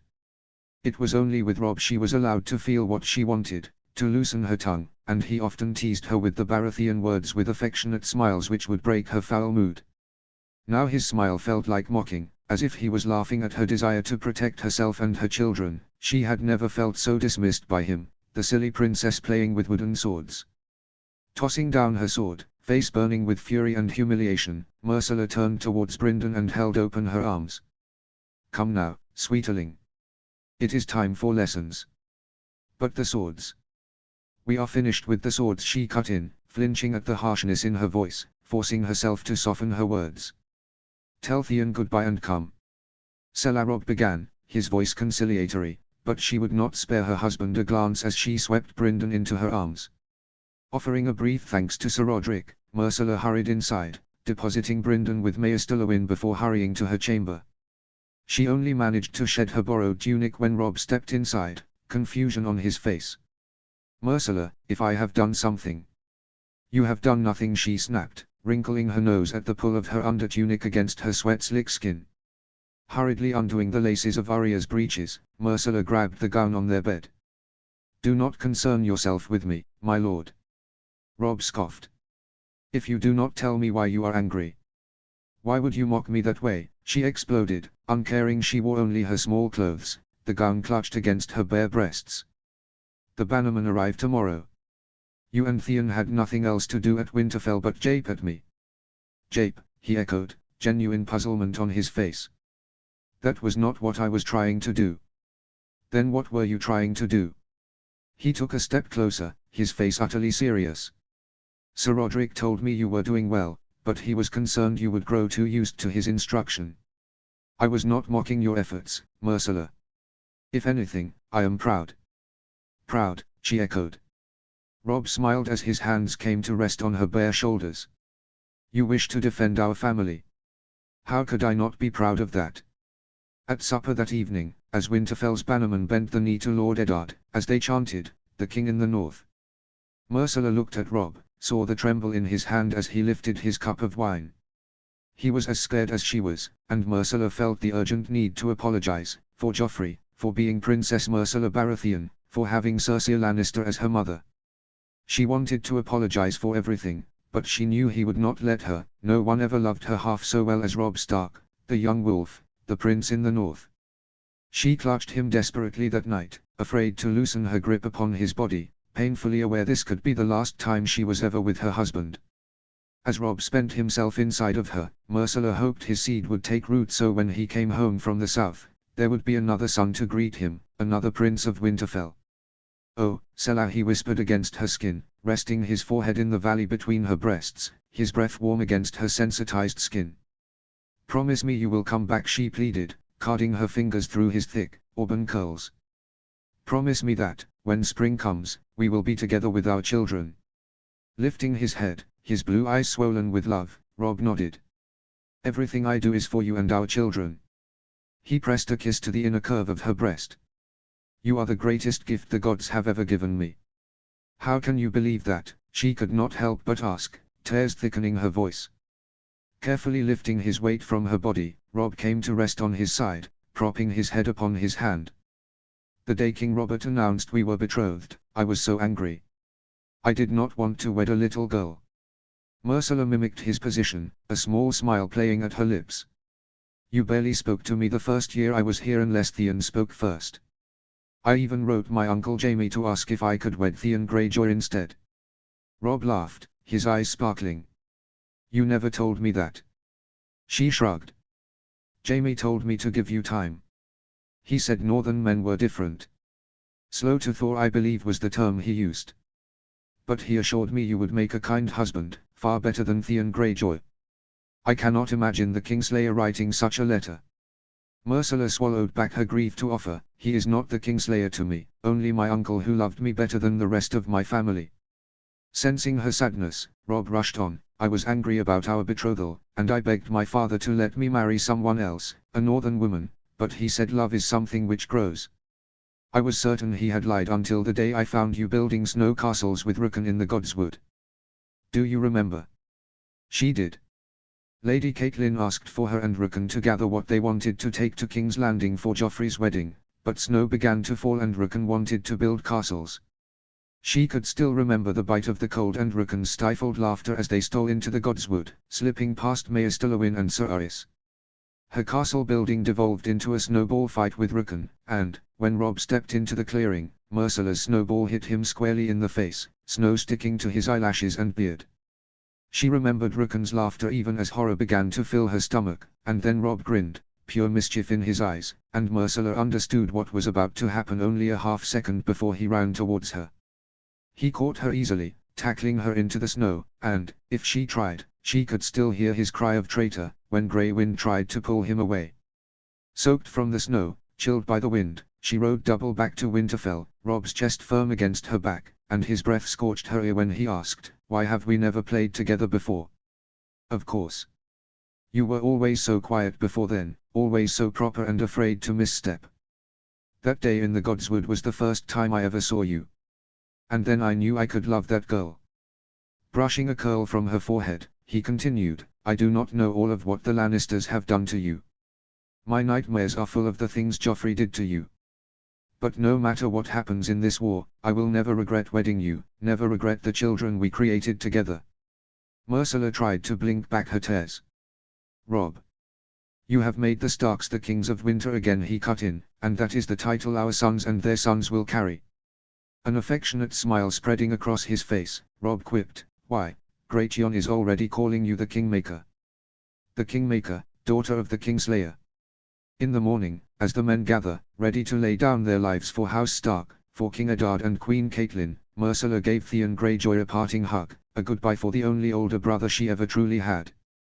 He squeezed her a bit too tightly, and she thought he inhaled the scent of her hair before pulling back. There was something in his expression she did not want to puzzle out, did not want Robb to puzzle out, so she teased, "When you return, all the maids in the north will wish to wed you." "I would much prefer they rather bed me," he replied, wincing under Eddard's glare, before mounting his destrier. Myrcella turned in time to see Robb handing Joanna and Lya to old Nan, both girls reaching for him, and she saw the hurt in his eyes even as he directed Nan to take the girls out of the cold. It was only then he bent to look Brynden in the eye. Myrcella could not help the smile on her face as her youngest son, her Lannister baby, adopted a look which was thoroughly Stark. She could not hear what Robb said, but it brought the largest grin she had ever seen to Brynden's face, his head bobbing in agreement. Robb embraced him closely, Brynden seeming to disappear in his arms, and only when Brynden released him first did Robb's arms loosen. As Eddard embraced his son, Myrcella thought of the other Starks, Catelyn on her way to Bear Island to meet with Sansa, Bran at Greywater Watch with Rickard, Arya and Rickon in the Riverlands, Jon Snow at the Wall. She thought of her own family, Joffrey on his throne, Tommen at Casterly Rock with Sweet Elaine, Cersei in the Red Keep with Tywine, Tyrion whoring his way through the Seven Kingdoms, Jaime watching them all and considered why it felt so little like betrayal, working to undo everything the Lannisters ever wanted. "You're all Baratheon," King Robert had told her, and Myrcella wondered if it was true. Robb cupped her face tenderly when he reached her, his face as serious as a septon's. "Kiss me to last until we meet again." Myrcella did her best to comply. "Should Winterfell be fallen upon," he murmured, "there are plans in place. Trust my father." Her tears were freezing on her face. "Of course. And if all else fails, go to the wall, to Jon." Myrcella nodded. "Once the Dragon Queen lands, we will be reunited."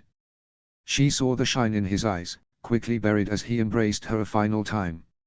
"I love you. We shall see each other again." Despite the bite of the cold, she stood and watched until the last bannerman was out of sight, the smallest of sacrifice to see the start of the war she helped facilitate. Chapter 4, The Widow on the Wall. Chapter text. Go to the wall, to Jon. Go to the wall, to Jon. Go to the wall, to Jon. She could not feel her body, the cold having stripped her of any warmth she once had. The tips of 2 fingers were starting to turn black even under 2 pairs of gloves. Her stomach was hollow, screaming for food after days without anything but snow and acorn paste. Sir Roderick felled a deer before the rot of his wound took him, but that had been so long ago. Or maybe not long ago at all, because she could not remember how many days she had been in the woods, how many days she rode her horse until it dropped dead, how many days after that she had been riding Roderick's. His horse was starting to slow, as close to collapse as she was, and she would die if she could not summon the strength to keep going. She was so cold, she could not remember her name, but she could remember the 6 words her husband said before they parted. The horse collapsed at dusk, and she grunted as she landed on the frozen ground. Her body would not listen to her orders to get up, to walk, and she knew she was going to die in the snow like Roderick, whose furs she stole to stay warm like a common scavenger. "I have children," she remembered as her eyes closed, resting back against the snow. "Stefan, Rickard, Brynden, Joanna, and Lya.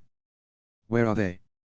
The last thing she felt before the darkness took her was the warm tongue of an animal on her frozen face. I am not dead. As Myrcella opened her eyes, she became aware of two things. The first was there was a fat, sleeping Maester beside her bed, a book open on the table beside him. The second was the overwhelming warmth against her body was courtesy of a giant, white direwolf. It took several attempts before she was able to sit, Ghost watching her with his red eyes, and she patted his head, her good brother Silent Wolf. He inched higher on his belly, his warmth following her, and Myrcella suddenly remembered the black on her fingers, gone now. Her belly still ached for food, and she could smell bread and bacon cooking somewhere.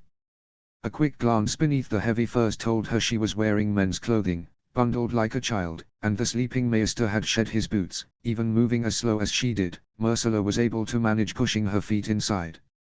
Steadying herself on the wall, Myrcella rose on shaky legs, Ghost hopping off the bed to follow, and the ache for grey wind, for Rob rose sharply in her chest.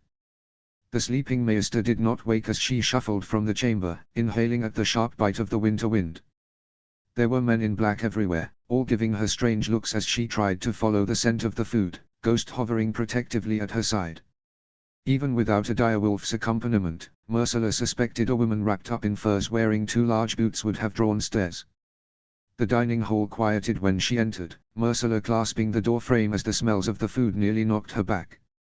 One of the men hovered a moment before asking, "Lady, are you hungry?" She rasped, her throat sore with disuse, but the man just nodded, helping her to a nearby table before snapping for someone named PYP to fetch her food. Ghost rested his head in her lap, his breath hot against her hand, and she looked up at the man. "Jon Snow." The man nodded. "Don't worry, lady. Second someone saw you, I'm sure they went to get him and the Lord Commander.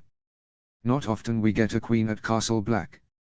She opened her mouth to argue she was no queen, but the memory of Eddard Stark's end flashed before her eyes, churning her already fragile stomach. Roose Bolton's sword took her good father's head, his disgusting laughter echoing in her ears. With King Eddard slain, Rob was now king in the north, making her the queen. "I never much cared for crowns," she thought wildly as PYP placed a plate of food before her, a kind smile on his face. Despite her hunger, her stomach began to rebel once the food entered her system. The urge to retch was high, but Myrcella swallowed it back, tearing into her food like an animal. She could feel the eyes of the Night's Watch upon her, undoubtedly stunned by the sight of a lady behaving in such a way, but, for the first time, she did not care. Bacon grease ran down her arms, her cheeks swelled as she filled her mouth without swallowing her last bite, warmed goat's milk dribbled down her chin as she greedily drank. There was nothing queenly about Myrcella Stark in this moment. "Your Grace," PYP began, and the title and everything it cost infuriated her. "Do not call me that," she snapped, startling the man. PYP was about to apologize when Jon Snow entered the hall with the sleeping Maester, and Myrcella felt the fragile hold on her emotions snap. Instantly she began to cry, grief, gratitude, and guilt nearly drowning her, and Jon carefully wrapped her in an embrace, his hand soft as he stroked her tangled hair. Myrcella was not sure if it was his resemblance to Eddard or the similarity of his build to Rob's, but his arms around her only served to make her cry harder. Jon escorted her back to the room where she awoke, the Maester accompanying them, silent as ghost. As Jon again covered her in the heavy furs, tugging the stolen boots from her feet, the Maester finally offered, "You should not be out of bed yet, my lady. When you arrived, you were close to death." "How long have I been here?" 3 days, Jon answered, pouring her a cup of warm wine. "You were delirious the first day. Between the hunger and the cold, it took all of Sam's tricks to save your fingers." Her eyes turned towards the Maester. "You're Sam?" He nodded. "Samwell Tarly, my lady. I'm the Maester here at Castle Black." "Tarly? Of Horn Hill?" Sam nodded again. "That was my home before I took the Black. My brother Tommen wed your sister Elaine. I like your sisters and your mother very much."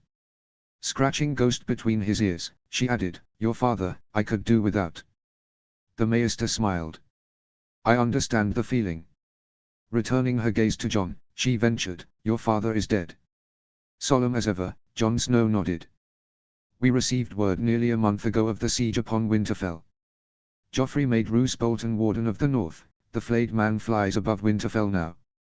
Those who survived the siege, he either put to the sword or has in chains. They say," his voice broke for a moment before barreling on, "they say my father's head is on a pike beside the Bolton standard." Bile stung her throat.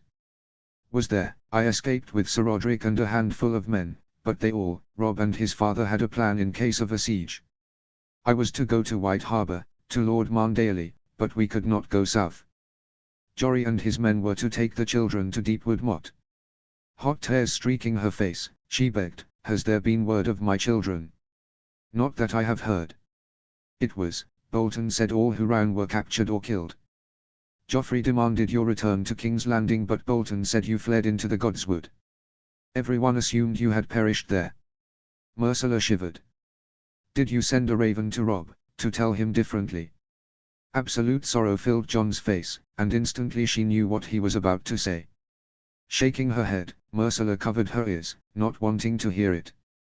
She did not know how long she cried in her borrowed bed before Jon told her the story which reached the wall just after the siege of Winterfell.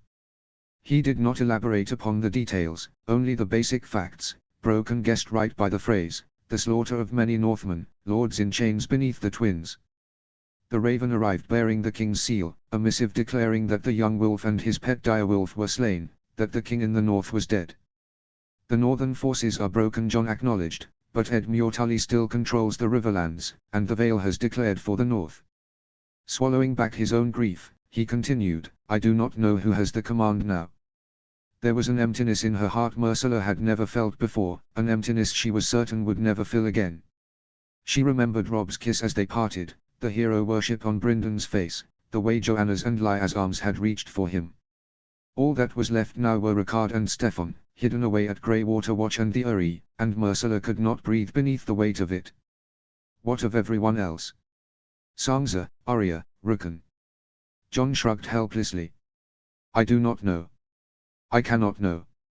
The Night's Watch takes no part, has no family but the Watch." "How can you say that? They are your family. They killed Eddard and Robb." "I know that." Jon snapped. "Do you think I do not want to ride south, to put every last Lannister man to the sword, to make them pay? But I said my vows before the Heart Tree. I cannot desert." Myrcella saw Sam shift uncomfortably beside the bed but she paid him no mind as she tangled her fingers in Ghost's fur. Softly, her face pressed against Ghost, she declared, "I will kill them all." Life on the wall was even harsher than Myrcella had imagined it to be. She heard the stories about the Night's Watch as a child, listened to old Nan's yarns about the monsters beyond the ice, about giants and shadow cats and white walkers. The men of the Night's Watch were the true protectors of the realm, she had heard it said. Jon never spoke about the wall when he came to Winterfell, and Myrcella thought it was like the stories said, brave men fighting back wildings and keeping everyone safe. The reality was vastly different. Beyond a handful of men, most were criminals or dishonorable men, men who watched her with rape in their eyes, men who made her skin crawl. Sam assured her no one would touch her, but Myrcella doubted these men would care if they broke Lord Commander Mormont's order to leave her untouched. The wall was a cold, hard place, and most men were not there voluntarily, had not wanted to swear off lying with a woman. When she confessed her fear to Jon, he gave her a dagger to keep on her person. Her days were usually spent with Sam Tully, poring over his books. His last steward died of a fever, and there were few men on the wall who knew their letters. The first week of her time there, Sam blushed every time he looked at her, sputtering and stammering, unsure how to refer to her. There was nothing she hated more than to hear Your Grace to be referred to as a queen to a fallen king. The old bear would not allow the men to call her by name, biting out reminders she was a lady. The day someone called her the Widow Stark, Myrcella cried. The day one of the men referred to her as Lord Snow's spear wife, Jon had to be restrained to keep from killing him. Commander Mormont invited her to dine with him at the start of her 3rd month on the wall. There were no guns on the wall, she was outfitted in the smallest men's clothing Jon could find. She looked ridiculous, especially with furs and a black cloak around her shoulders, but Jeor Mormont did not comment on that or her tangled hair. Instead he pulled out a chair at his table as if they were at court, as polite as could be. They were almost finished with their meal when Mormont said, "There are details which need to be discussed, Your Grace." "Details? May I speak plainly?" When Myrcella nodded, he stated, the wall is no place for a woman, especially a woman whose birth is as noble as yours. While my men and I were happy to offer you assistance as we would any member of the realm who would require it, the Night's Watch takes no part. I understand that, sir. Then you must understand that your very presence here is a distraction and a liability. His face softening, he said, "What has happened to your family is awful, my lady, and I am sorry for that. The Starks were good men, fair and honorable, and their deaths are a loss to all. But you cannot remain here." Throat tightening, she murmured, "I have nowhere else to go, Lord Commander. Jon Snow tells me you have a good sister on Bear Island. A ship can take you from Eastwatch by the sea." "Have you heard word about the war?" she interrupted, hope twisting painfully in her chest. "The northern forces. We take no part," the old bear reminded her. Myrcella sighed, staring down at her hands. She understood the truth in Mormont's words. The men were starting to resent her presence, some of them going so far as to say vile things to her when Jon or Mormont were out of earshot. When he was not serving the Lord Commander or training in the yard, Jon spent the majority of his time with her, telling her stories of all the things he had seen beyond the wall or adventures he had with Robb as children. Once he took her to the top of the wall, letting her stare out at the snowy nothingness, balanced on the edge of the world. The tears froze to her cheeks as quickly as they fell, and, when Jon took her hand, she saw tears frozen on his own face. In that moment he was only her good brother, not Lord Snow of the Night's Watch. Jon Snow was the only Stark left, and Myrcella could not stomach the idea of having to leave him too. "When will I be leaving?" "Tomorrow Jon will escort you to Eastwatch. A trade ship will take you south. It would be best for you to try to disguise yourself. You do have the Lannister look, and a man would gladly hand you over to your brother for a hearty reward." Myrcella shivered at the idea. "How would you suggest?" "Maester Samwell will help you cut and dye your hair tonight. You will never be able to pass as a man, but mayhaps we can convince those who see you that you are a serving girl or a war wife." His face was unbearably kind, and she hated him for it. "I am sorry, Your Grace." She got stiffly to her feet, bitterness and hatred brewing in her stomach. The voice which came out of her mouth was not her own, was another queen's from another life. "And what a comfort that shall be to me." Sam's hands shook as he locked off her long curls, the locks falling to the cold floor in a golden snow. She willed herself not to cry as Sam's uncertain hands worked, forcing herself not to remember how many times Robb's hands slid into her hair, how often he insisted on being the one to take down her hair. The young wolf was dead, his dire wolf with him, and now it was time for his bride to die as well. The dye made her hair a mixture of brown and red, the color patchy in places. She thought of Stefan and Ricard with their auburn-tinted dark hair, of Joanna's tully red hair, and forced Sam to add more dye until her hair was as dark as Jon Snow's. In her men's clothing, her hair chopped to her chin, she bore more of a resemblance to Arya Stark or Asha Greyjoy than she did Cersei Lannister. "I do not believe anyone would recognize you," Sam offered when they finished, obviously hoping this was what she wanted to hear. "There is no one left to recognize me." "Thank you, Sam." The two blows of the horn which signaled Wildings split the silence, and Myrcella instantly saw the fear in Sam's eyes as he hurried to his place, ordering her to stay in her room. She heard the shouts of the men, the pounding of hooves, and her fear only increased when she remembered that Jon rode with a handful of men earlier in the day to treat with a man called Craster. Myrcella could not be sure how long she was trapped in her chamber before the noises abated, before peace fell again. She ran towards the yard when the silence fell, needing to make sure the few friends she had left, Jon, Sam, Pyp, Gren, even Dolorous Ed, were still left alive. Sam was helping a man with an arrow through his leg when Myrcella caught sight of Ghost. A moment later a large man rushed through the gate, a still man slung over his shoulder. If it were not for the familiar sight of a Valyrian sword with a wolf's head on the man's back, Myrcella could not have known the bloody mess of a man was Jon Snow. The man laid Jon upon the ground, Sam and Lord Commander Mormont bending over him. Myrcella saw there were a handful of arrows in his body, his throat partially opened. Even before Commander Mormont declared, "And now his watch has ended," Myrcella knew Jon Snow was dead. Sam watched her as she bent at Jon's side, using the edge of her cloak to wipe the blood from his handsome, stark face. Ghost stretched out beside him, his head upon his chest, and Myrcella thought of Grey Wind, fallen in the twins alongside Robb, and she wondered if it would have been a sweeter fate for the White Direwolf to have died with Jon rather than be left behind. Nothing is so cruel as to be left behind. The pyre the men hastily built, terror in their eyes at the idea their brothers would rise against with blackened hands and blue eyes, was large enough to bear the weight of the dead men. She watched as Mormont removed Longclaw from Jon's back, cradling the sword as if it were precious, and Myrcella idly recalled hearing the story of the blade during one of Jon's visits, about how the blade once belonged to Jorah Mormont before he was exiled for slaving. The Lord Commander loved Jon Snow like his own blood, and, if her heart was not frozen, she would feel sympathy for the old bear. The heat of the fire against her face made Myrcella look away, closing her eyes even as she clutched Ghost's fur. Many of the men walked away, but Sam remained as well as Jon's true friends on the wall, the ones he called his brothers. Even as night fell, Myrcella did not move, the wind rising and cutting, she sank to the ground, Ghost curling around her body, and waited until the last of the embers died. She had not been there when Robb was murdered by the Freys, she would not leave his best-loved brother to burn in the darkness alone. The moon hung high and swollen when Myrcella saw the movement in the pyre. For a moment she thought her eyes were simply tricking her, but then she saw it again, someone rising in the flames. Before she could even say a word, Pyp gasped, "Seven save us," and Gren was running to get the Lord Commander. By the time the old bear reached them, Myrcella knew it was a person inside the flames, walking towards the assembly. White Walkers. Sam shook his head. Fire kills them, remember.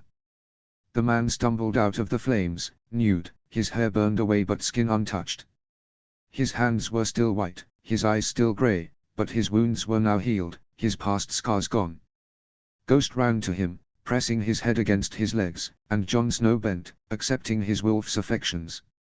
No man could have survived that fire, Dolorous Ed declared. Fire burns everything.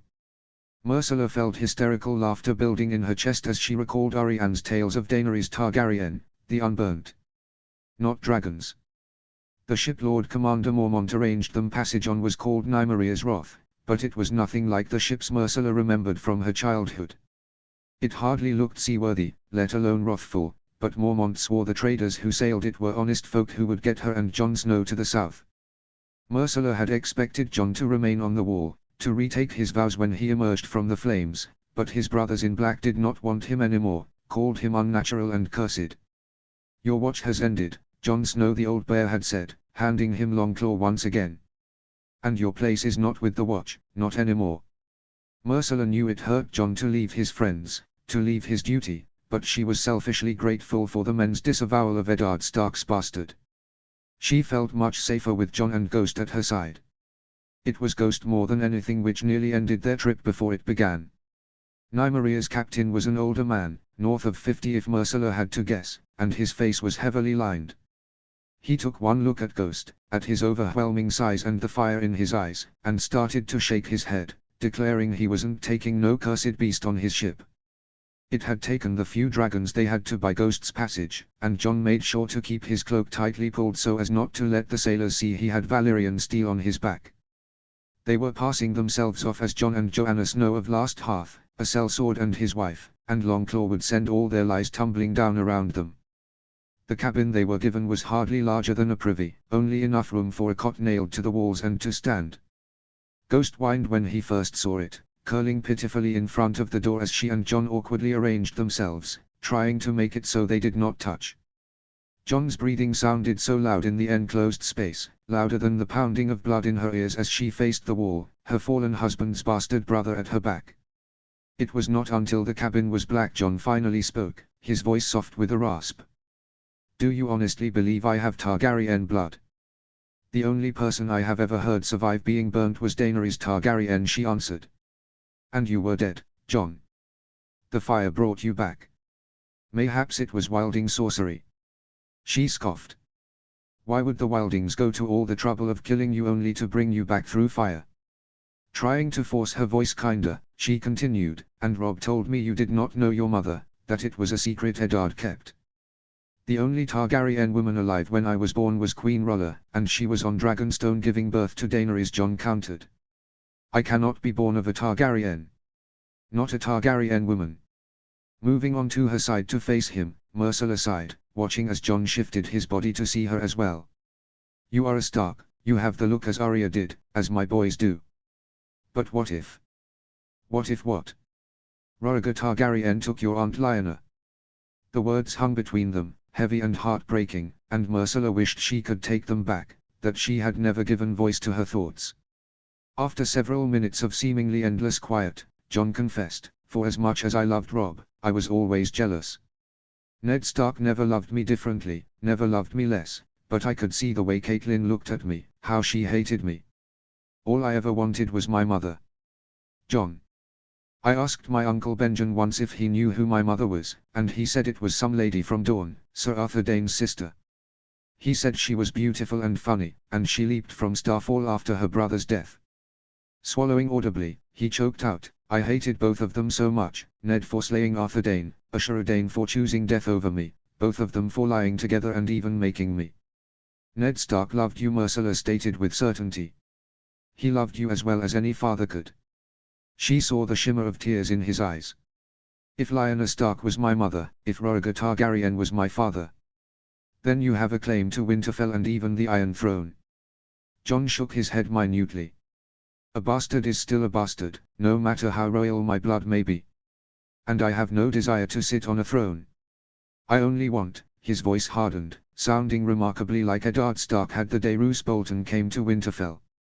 "I will avenge Robb and Eddard and everyone else who perished because of Joffrey. I'll bend the knee to the Dragon Queen, I'll ride a bloody dragon if she asks it of me, but Winterfell will belong to your sons, to Robb's sons." "There must always be a Stark in Winterfell," she murmured, remembering Robb's impassioned words at Riverrun. As John settled his body back upon his pillow, Myrcella announced, "I will do whatever is needed for that to happen." When Myrcella awoke at first light, John was gone but Ghost remained, watching her with his red eyes. Pushing herself into a sitting position, she took a breath, gathered her strength, and went out to face her first day as Joanna Snow. Myrcella did not like the sea. It took weeks before she was able to walk the deck without tumbling, without grasping the rails to keep from being tossed about. Her stomach was more uneasy than when she swelled with her children. John spent his days earning their keep by assisting the short-handed captain, but the men rarely acknowledged her except to reiterate it was poor luck to have a woman on a ship. She wondered what they would think of Asha Greyjoy and her fleet, but she was supposed to be a common woman, and common women knew nothing of the Queen on the Seastone chair. Most of her time was spent in the cabin with Ghost, talking to the wolf the way she once spoke to Grey Wind. John teased her about it when his mood was good, ruffling Ghost's ears as he asked if Ghost was a good conversationalist. The work on the ship was taxing, and John was often exhausted when he'd return to the cabin. On the days when the winds were strong and the sea smooth, John was in a better mood, telling stories of his time on the wall and asking her for stories in kind. When they'd take meals with the crew on those good days, Myrcella would sit closely to John, acting as husband and wife like a mama's farce. Sometimes she caught herself resting her head against John's shoulder even when the crew was not watching, and it never failed to make her feel overwhelmingly guilty.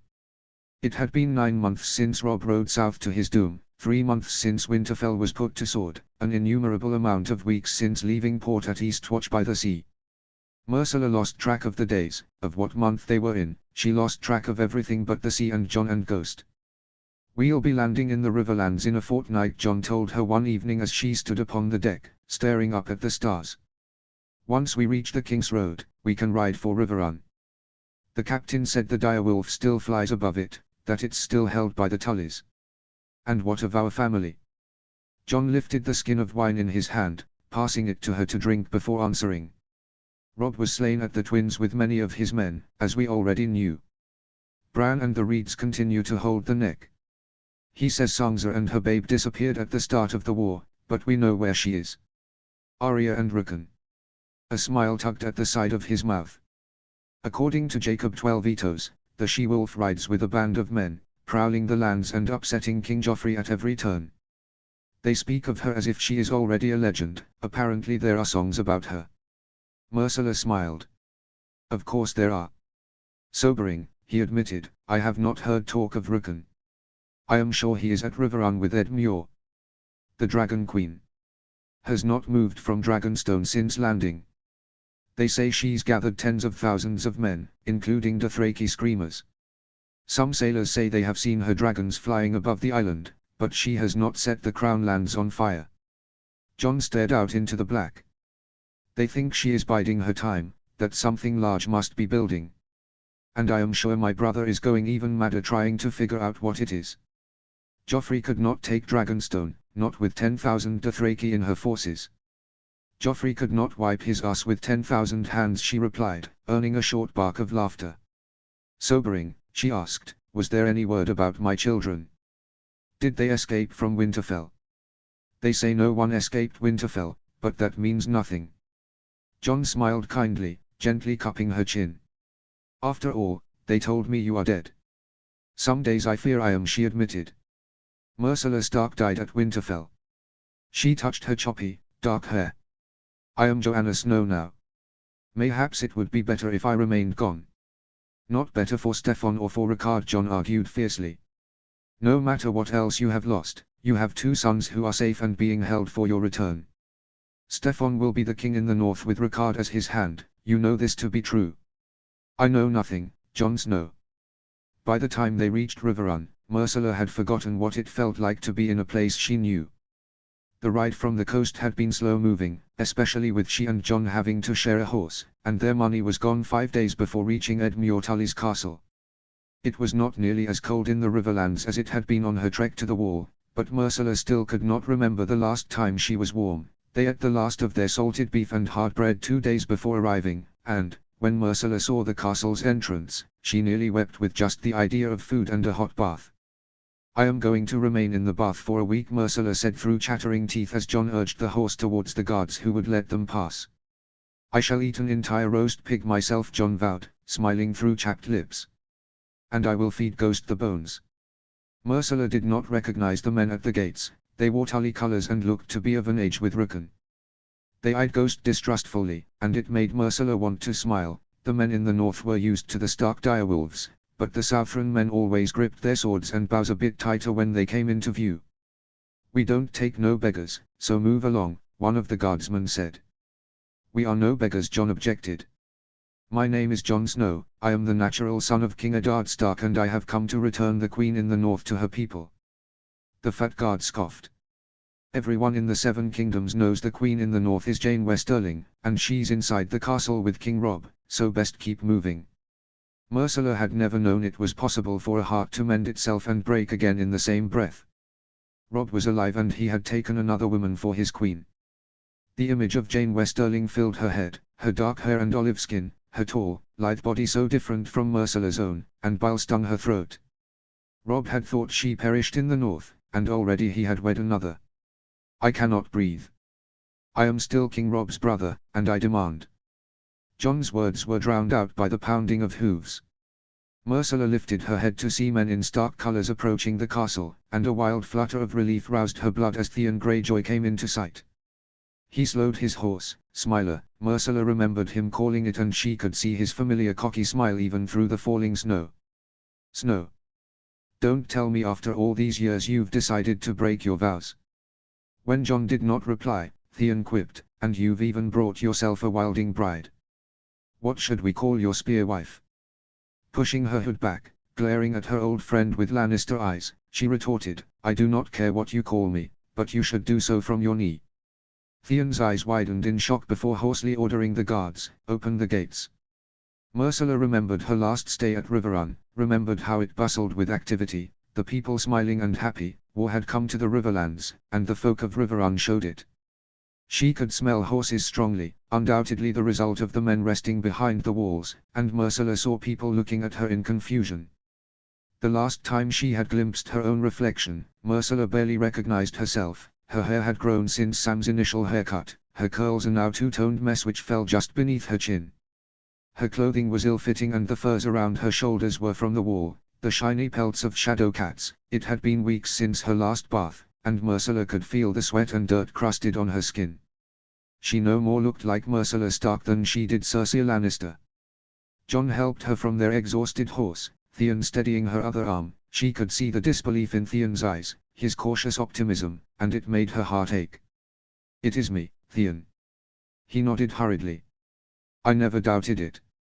Jon kept hold of her elbow as Theon hurried them towards the dining hall, and she was certain Jon could feel how hard her body was shaking.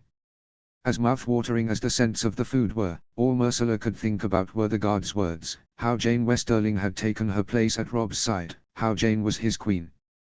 Theon pushed open the doors of the dining hall, and Myrcella nearly lost her footing at the smell of the food, at the sight of the Westerlings sitting at Rob's right hand, at the familiar faces of the men and women she thought were lost to her forever. Hearing Rob cry John's name made tears swim in Myrcella's eyes. How many times had she prayed to every god she knew for the chance to hear Rob's voice again, to see his smile and feel his touch.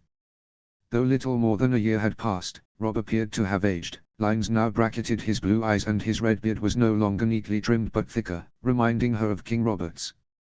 There was a weariness in his body now, and even the grin he bestowed upon his brother did not hide it. Jane Westerling wore a purple dress of thick wool, the kind of dress every woman needed during the winter. Her dark hair was carefully gathered in an elaborate updo, hairpins with pearls holding it in place. It was not until she rose with Rob to greet John that Myrcella noticed the swell of her belly, and it took every bit of strength in her body.